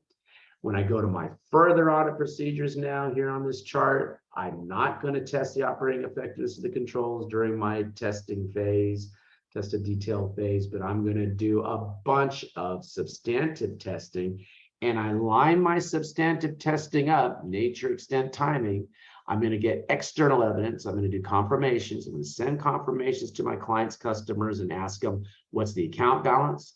And if there were some particularly large sales to a particular customer, I might ask them about that particular sale. Did you buy this in the confirmation? That confirmation we'll talk about more in audit 3 is going, maybe audit 4, is going to go directly to the client's customer and come back to me. It's a direct external communication. I'm going to stratify. I'm going to take some big ones and I'm going to send out a sample extent, a large sample size to my clients' customers, and I'm going to be doing my testing at year end. So I do a bunch of nature, extent, timing because I'm trying to drive down that detection risk. My control risk is at the maximum. I'm going to drive down that detection risk by doing my substantive testing.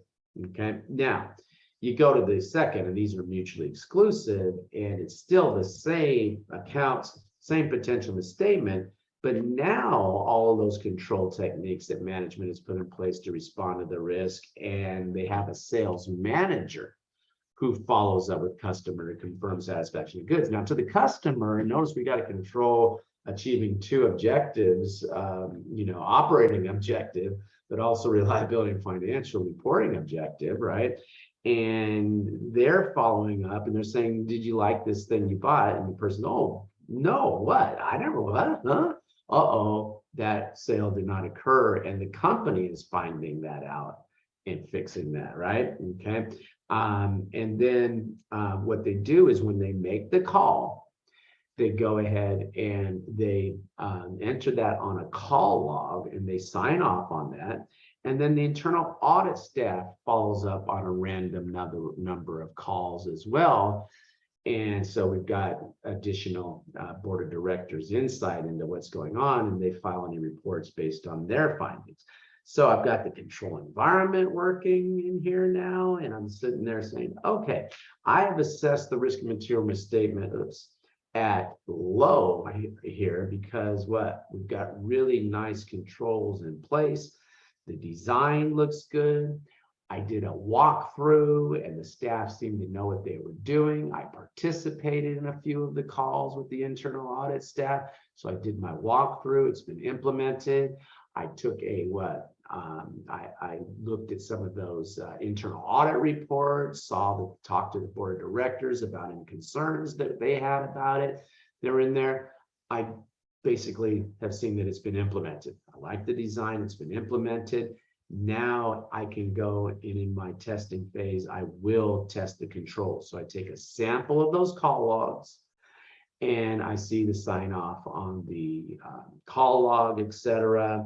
And then I go and I discuss some of the findings with the board of directors and those internal audit reports, what actions were taken. And then I go ahead and I do my substantive testing always, but notice I don't have to do nearly as much. And so I go ahead and I sample a few invoices to confirm, and then I conduct a year-end cutoff test, sales made near year end, and I'm done. Okay.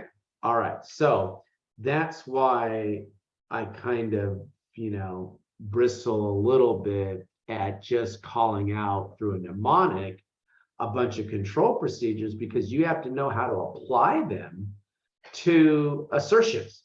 And when they start out, they do a pretty nice job in saying, hey, pre-numbering of documents will help you to make that all transactions are recorded. If there's pre-numbering 1, 2, 4, what happened to 3?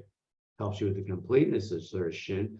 No transaction are recorded more than once. 1, 2, 2, huh? It can only be 1, 2. What happened? Okay, so that would help you with the existence assertion. But then they stop talking about the assertions and they just start randomly throwing out a bunch of control techniques, and I don't like that.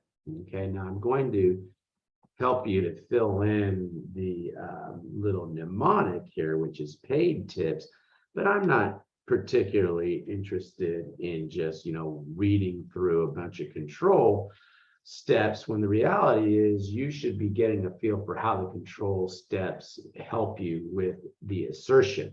Okay, so let's just go ahead though and fill in the paid tips. And there are a couple here that I want you to flashcard just because they are classic control procedures. And one we even talked about a little bit when we were doing the jewelry shop little example earlier. Periodically reconciling your inventory, your assets to the physical count. A common mistake is that management keeps looking at a sheet that says they have this much inventory, and if you don't periodically do what the company should do, this periodically lift up and make sure that you're actually finding those things and counting them. Eventually stuff starts walking out the door, and make no mistake, employees figure that out. They haven't asked me about, I've had this thing for a couple of years now, and they haven't mentioned it and asked me about it. When they leave the company, they take it with them. Okay, and then you lose control of it. Okay, now segregation of duties. Okay, and I mentioned that a little bit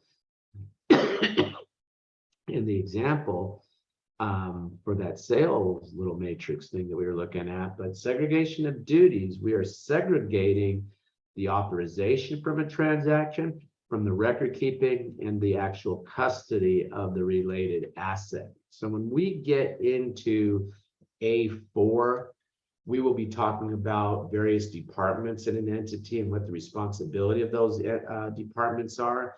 And you're going to start to feel overwhelmed as you try to remember all the responsibilities of the different departments. And the way I'm going to help you with this is to think of them as either an authorization department, a record keeping department, or a custody department. Okay, so let's say we're talking about what? We're talking about the ordering of goods, the ordering of supplies, whatever. Okay, we have a purchasing department. Is the purchasing department an authorization department, a record keeping department, or a custody department? Do you think? Authorization. Good. The purchasing is authorization, right? The purchasing department, their responsibility is to get us a good price and to order the stuff. Good. Now, when that stuff comes in, it goes to what? It goes to a shipping department. Shipping is Custody? custody. They have the custody of those goods. They'll check it in. Now, they'll ultimately send it to whoever ordered it, right? And then record keeping is going to be what? When we actually receive that invoice and we go ahead and we do the distribution, the disbursement to whoever the vendor was, right? That's accounting usually, or accounts payable, right? Okay, good. Now you come over. So remember those three things, but when we get to that, I'll remind you a little bit later, okay? When we get to chapter 4, how to think of the separation of duties. Now, here's the crime mnemonic, okay, again, out of order. So we need to go back and we need to talk about information communication and monitoring, because what happens is we put the control activities in place, right? 1, 2, we put the control activities in place. And then we look at how we have to organize our accounting information system to be able to, put those control activities in place. So I'm going to come back up now here, guys. We're back over to page 61. And we talk about information and communication. Okay, so we're going to be concerned about our information systems. And when we look at our sorry, I just want to turn my page back to catch myself back up.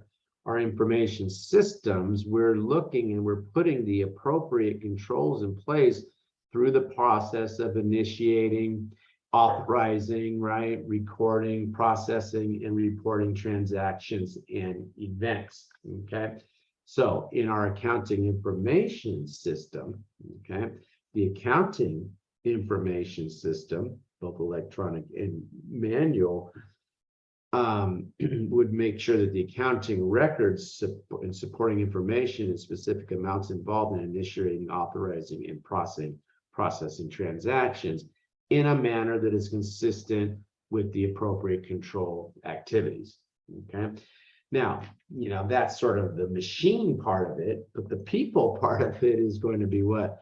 Communicating to individuals their roles and responsibilities. Okay, so that's the communication piece. You can go ahead and flashcard that. So we have the control activities in place. We make sure the information system is achieving those control activities. We're putting some of those in place in the machines, the control activities. We're having control activities that are supposed to be done by people.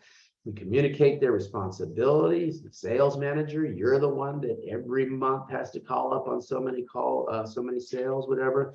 And then we monitor. And when we monitor, the monitoring includes what? It includes, and they talk about monitoring, and then they kind of leave out, to me, the key part of monitoring, which is what? Internal auditors. I don't know why they go to the monitoring thing and they don't even mention that I could see internal auditors, do they? I don't even see, oh, I don't even see it here. So anyway, internal auditors is the key part of monitoring. If it's in there, forgive me, Becker, I don't see it. Okay, so flashcard that what? Internal auditors are a big part of monitoring. Okay, good. And then we looked at I think they mentioned it on that third bullet point, an internal audit function. Oh, okay, there it is. Thank you. I didn't see it. I kept looking for it. Okay, good. So flashcard that's the big piece.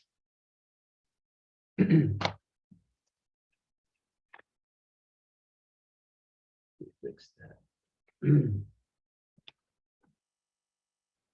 Okay, good. Thank you, Mike. No, I won't miss that next time. Okay, good. Now we come over and we already went through the existing control activities. Again, the only reason they put it last is because they wanted to spell crime. And I guess an auditor gets their wings every time somebody says the word crime. I don't know. They love with that mnemonic. Okay. All right, good. Now, they talk about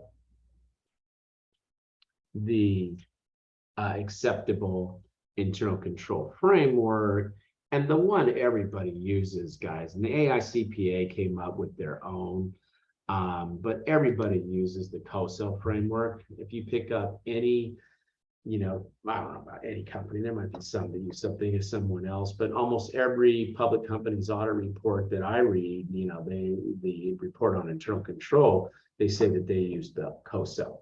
Okay. Now, when we look at controls, we're looking at preventative controls that stop the misstatement from happening.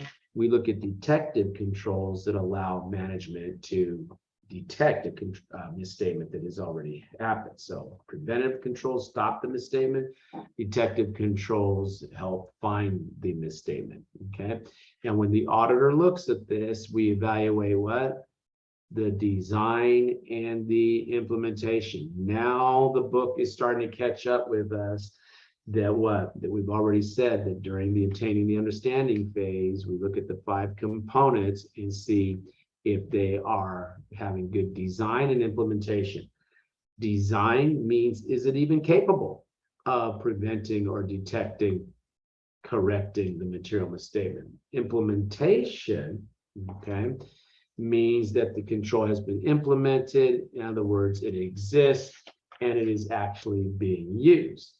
Now, they talk about procedures used to obtain evidence about the internal control. But before I do that, I'm sorry, they talk about during a walkthrough. Okay, remember I mentioned the walkthrough. Okay, but what I find irritating here is we're in the phase of understanding design and implementation. They mention the walkthrough here. They mention it here, but then they stick the walkthrough down here or over here. under further audit procedures, which it doesn't belong there. It's not a further audit procedure. It is a what? They put it up there under risk assessment procedures where we're still obtaining an understanding. But then for some reason, when they finally get into the discussion of walkthrough, they have it over here when it really should be up there. Okay. But when we take a look at the walkthrough trace the flow of transaction data relevant to financial reporting through the accounting system from inception through end to recording in the general ledger and presentation in the financial statements. The walkthrough assists in obtaining an understanding. Okay, then why the hell did you put it down here then? Okay, and it allows us to what? Evaluate the design of the control and determine that they have been implemented. Then why are you putting it under further audit procedures? Okay, shut up, John. Okay. All right, so that is the purpose of the walkthrough, okay? And so you can just go ahead and flashcard that purpose. And then in the walkthrough, you will do, you will have some inquiry, okay? You ask them what you're doing, what you're supposed to be doing. In some cases, in a walkthrough, you may reperform the relevant document, excuse me, the control procedure. Remember, in the little, example with the sales matrix I gave you a minute ago, we participated in a few of the calls. Okay, so the walkthrough really happens not under here where they have kind of stuck it under, I don't know, somebody got drunk and put design a further audit procedures, and then they put the walkthrough down there. But we're not doing further audit procedures. We are still in the what? In the obtaining the understanding phase. Okay. Now, procedures that are going to help us evaluate the design and implementation. And again, a walkthrough is one of them. And I don't know why they couldn't have described it right there. But anyway, there are others, and I want you to go ahead and flashcard these. Okay. Inquiry, observation, inspection, observation. Silly mnemonic. You ever see the Snow White and the Seven Elves or whatever those guys are, and they sit there and they say I owe, and they're kind of walking. Okay, when they do that, I don't know, never mind. Okay, I'm not good at those things. So flashcard those, and those are the things that you do when you're trying to obtain the understanding. Okay, now they went through and they talk about then assessing the risk of material misstatement, and that is the output of this obtaining the understanding. Okay, so obtaining understanding, the design and implementation is required to complete the assessment of the risk of material misstatement. It would be very dire if you forgot the things. Look at the design, implementation, assess the risk. What risk are we going to assess? The risk of material misstatement. Okay. So you can go ahead and flashcard that that's really what you're doing during the obtaining the understanding phase. Now they get into further audit procedures, and annoyingly, they never really talk about further audit procedures down here. They talk about a walkthrough, which is part of the obtaining the understanding, and then you document the understanding. So really, this whole thing they should just take that. Sorry, guys.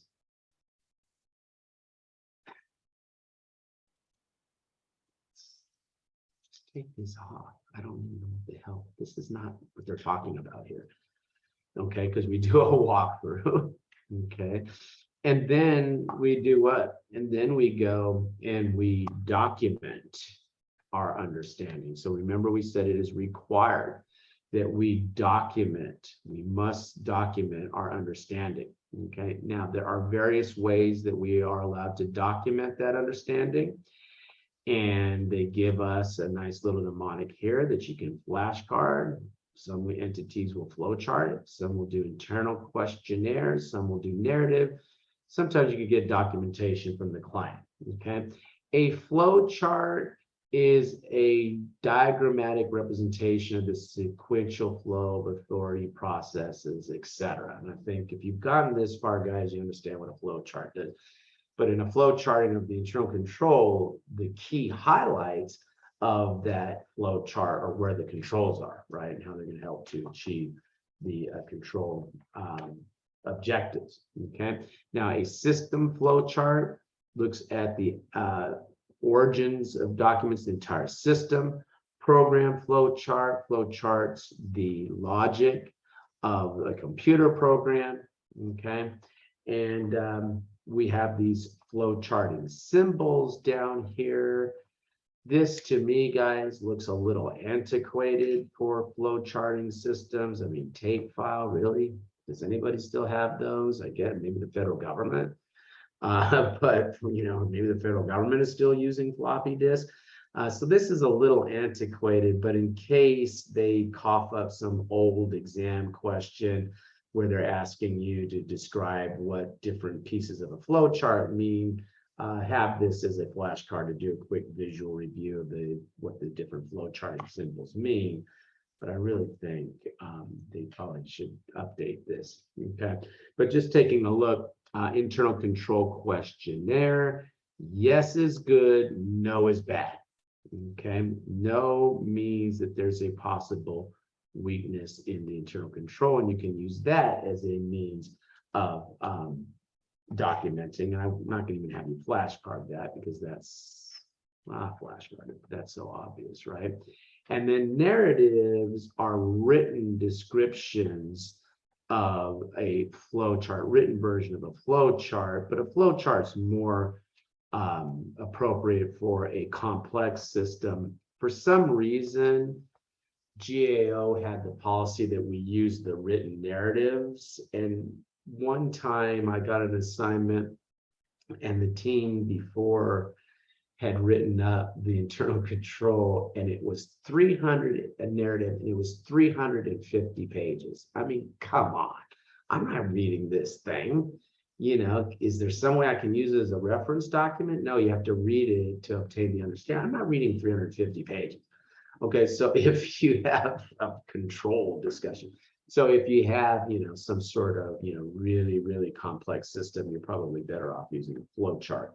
And then you can get documentation from the client, okay? And the reason that happens these days is clients know that people are going to be asking them about their internal control, so they just write up and say, here, if you got any questions, let us know, okay? Now, you're looking and you're evaluating the internal control and you're assessing the control risk. Even if you assess the control risk of the maximum, even if you're dealing with a public company and you've given an opinion on the effectiveness of internal control, if you read those reports, they still have a caveat in there that what? There are limitations to any system of internal control. So the exam is absolutely going to expect you to understand the nature of those limitations, okay? And so you should flashcard that management may override the controls. You have the control in place and someone just doesn't understand what it is they're doing or how to properly implement that or how to make sure it has the appropriate operating effectiveness. And then deliberate circumvention, in the big one there is collusion, not conclusion, but collusion. Two people colluding to override the controls is something that is almost impossible to stop, okay? Now you come over, and if we're dealing with information technology, then notice, guys, the important takeaway here is we still have the components of the control structure contemplated by COSO. Again, Becker didn't put them in the right order. So just because you have an IT environment doesn't mean that you get away from these components, okay? Now you come over and you take a look, and there can be manual controls even in an IT type environment. So with manual controls, you will probably use those to look at large transactions or where there have been changes, etc. And you could also use manual controls to monitor automated controls. So flashcard when you may use manual controls versus when you're probably going to use automated controls. Automated controls are when you have what? A high volume of reoccurring transactions are generally suited well for automated controls. Now, we can also take our IT controls and group them into whether they are general or application. General controls tend to be at a system level, okay? For example, access security controls, otherwise known as what? There's could be physical ones too, but I think we're all used to what? Use of passwords, okay? Where's the other one? System acquisition, development, and maintenance controls. Making sure that we have proper disaster recovery, that the procedures are known for backup, for maintenance. I was on an assignment one time, we were looking at the credit union, and what the credit union did, we looked at corporate credit union, and what they did is they ran their maintenance and their backup at the same time. And guess what? The maintenance crashed and they lost the data. They lost a bunch of data. They crashed the system.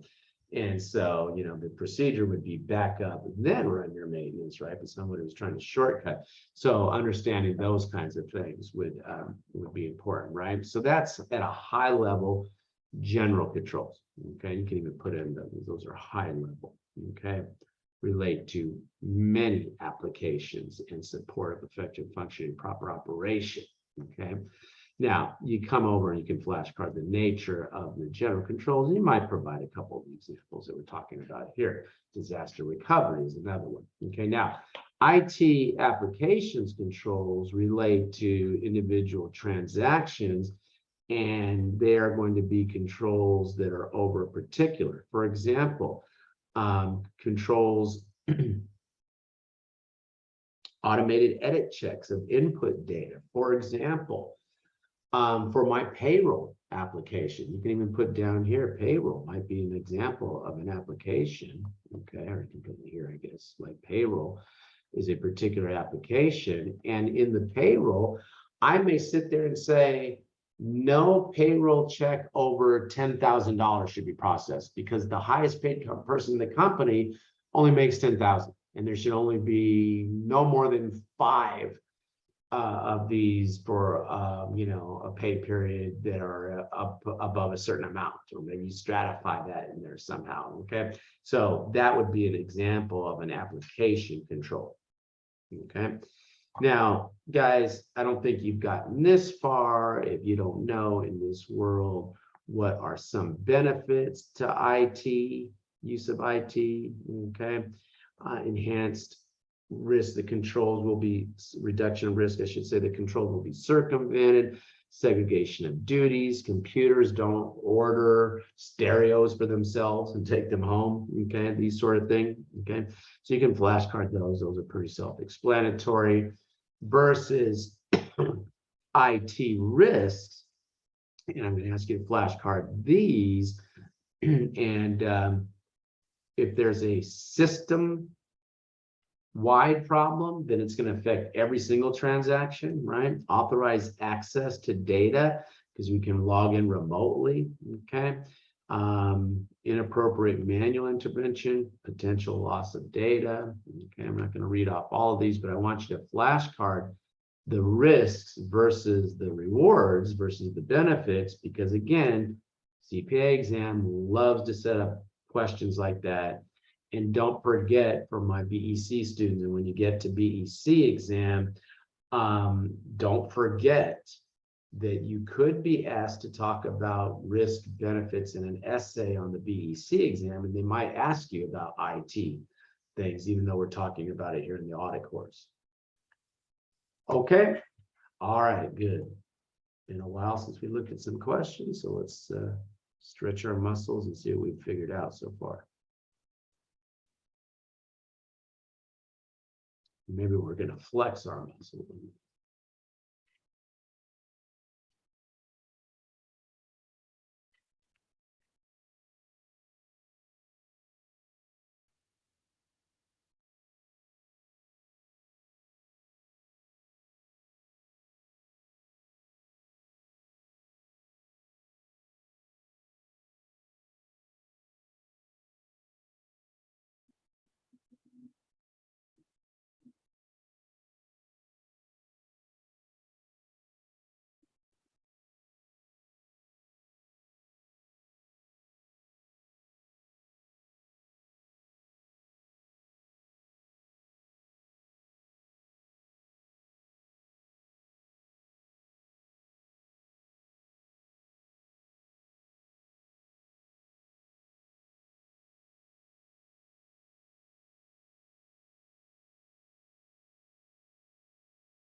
Okay, I think we're still waiting for that one person that's taking a nap on us here. So I'm going to go ahead and put up the answer. And maybe there's not one person anymore. We only have 6. No, we have 17. Okay, I don't know who that one person is. But let's go ahead and let's take a look at this one. And almost everybody got it right. Okay, now some key words here. Okay, some key words. Let's just take a look. And in obtaining an understanding, if we're in the obtaining the understanding phase, we're in our what? Risk assessment phase, aren't we? And I gave you that flashcard just for a question like this. When we obtain an understanding, we evaluate the design of the control and determine that it has been what? Implemented. And we make the assessment of the risk and material misstatement, don't we? Okay, so A was correct right out of the gate just by the word design.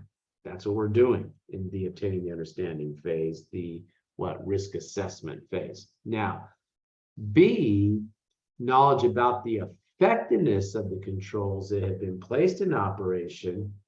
That's in the further audit procedures. I gave you that flashcards because it has the key words on there. In the further audit procedures, sometimes when we go to that next step, that test of details phase, the further audit procedures, sometimes we test the operating effectiveness, don't we? Okay, so that's not what's done in the obtaining the understanding. That's in the what? Test of details, the further audit procedures. That's not in the risk assessment procedures phase. That's in the further audit procedures, the test of details when you test the operating effectiveness. And you just do that sometimes. And I don't think anybody fell into the traps of the other ones. Question. Okay. Okay, good. Let's take a look at this next question.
Okay, we're on 2 minutes. Got a few people that haven't checked in. No, it's that one person, I guess. Oh, there you are. Where you been? Okay, so it's getting towards the end of class, so I guess they decided to come back to us. Okay, so we can end the poll now, and good, 80%. Now, this, guys, is a classic question on the auditing exam that it messes up students, and you are going to get good at this kind of question, and this is going to be, these kind of questions are going to separate you from those that are having trouble passing the auditing exam. Okay, so let's just look at this question. This is an excellent question. I saw some folks pick the right answer, A, right at the beginning, and I thought to myself, I'm suspicious of that. I'm wondering if they looked up the answer ahead of time, because you really have to carefully read through this question, consider all the choices before you know that A is the right answer. Now, in planning an audit, the auditor's knowledge about the design. If they're giving me the word design, where am I? Planning stage, Well, this is, all of this is still sort of planning, but be more specific, please. risk assessment, Good, very good. I'm in the risk assessment procedures. I'm in the what? Obtaining an understanding phase. And in there, we look at what? Design and implementation, don't we? They're with me so far? And our product is going to be the assessment of the risk and material statement. So I'm going to look at the inherent risk and the control risk. Okay, so you go and you read that and you say, okay, identify that, okay. Assess the operational efficiency.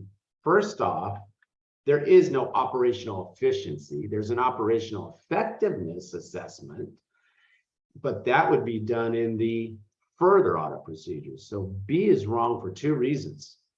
The phrase is operating effectiveness, and so it's not operating efficiency. We don't do that when we're getting knowledge, obtaining understanding about the design. We do that when we're what?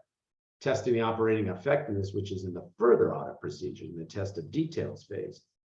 Determine whether controls have been circumvented by collusion. Hardy, hard. Good luck. Document the assessed level of control risk. Obtaining not, you don't do any procedure so you can document. Okay, any question that says you did a procedure so that you can document something is nonsense. You do the procedure and you document it, but you don't do the procedure so you can document it. You do the procedure so you can achieve an audit objective, and then you document. Okay, so A is right, but let's just think about some of the information we have looked at tonight in relation to this question. And when we were in the obtaining the understanding phase, in order to allow us to do an appropriate risk of material misstatement, we had to consider the inherent risk, the potential misstatement, what could go wrong. And then we want to understand how the controls would prevent or detect that by evaluating the controls and allowing us to make the assessment of the risk of material misstatement. That contemplation of the potential misstatement happens what? Happens in the obtaining the understanding phase, in which we're looking at design and the implementation of the controls. Okay, so I submit to you that even though Becker didn't present it to us that way, because I don't think in any of the material that we looked at, we ever talked about potential misstatement in the stuff from the book anyway, that I saw, we would have got it from that chart. So keep those cards, those flashcards. I've made those for a reason. Those are pretty good, pretty important little set of flashcards for you. And that slide deck. Okay. All right, good. Let's go ahead and let's look at next question.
Okay, looks like everyone's had a chance to look at this one, guys. So let's end the poll and let's take a look. And okay, kind of a really scattered result. I mean, it is getting late. This is kind of a question that you need a little guidance in helping you answer something like this. So let's just take a look at it. And we say, which of the following types of evidence would an auditor most likely examine in determining whether internal controls are operating as designed? Okay, two takeaways. Number one, we're talking about what? Internal controls, and we are now looking to see, well, we've understood the design. Are they operating as designed? So we're likely either talking about what? We're looking at the implementation or we're looking at the operating effectiveness, aren't we? With me so far? So it must be that we're going to be looking at how a control is actually being used, right? So which would give us the evidence of that. And first off, B is wrong because confirmation is a substantive procedure. Confirmation is when we send out a confirmation saying, do you owe $10,000, whatever. That's substantive, telling us that the numbers are correct, right? When we do control testing, we're looking to see, did the employees do what they're supposed to do? Did the system controls do what they're supposed to do, right? Okay, so then you look at A, gross margin information. Well, that might help us with an analytical procedure that maybe will what? Point out some unusual transaction to me, but that's not looking at controls. That is looking at what? An account balance that's standing out that now we know from a planning standpoint, we're going to have to put some audit resources around that, right? C is the correct answer. I'll get to that in a minute. D, anticipated results documented in budget or forecast. That again is an analytical procedure where something is out of tolerance with whatever the budget anticipated results were. Maybe something went wrong in the recording of the transactions. And that's why I need to spend more audit resources on that. But that's not looking at the use of a control. Client records documenting the use of EDP programs, the EDP programs, part of those programs would include certain control processes, information communication piece. Yeah, that's the kind of thing that would be evidence as to whether the control is operating as designed. Tougher question, something that you should definitely be good at by the time you get to the exam, okay? All right, guys, I think that's enough for one night. I can't finish that next module. I thought we might get to module 3, but I mean to chapter 3. I can't finish this module 9 tonight, and I think we've got plenty of work ahead of us for the weekend going forward into next week's class to pretty much finish up chapter 2. I'll come back and quickly do module 9 to start a class next time, and we'll jump headlong into chapter 3. Okay? Questions? Okay, guys, I will see you next week. I'm going to be looking at the homework, I think, this weekend. So don't let me look in there and see, you know, it looks like you've never been in the software, okay? So make sure that you have started to make some forays into that. Cheryl, you got your access, right?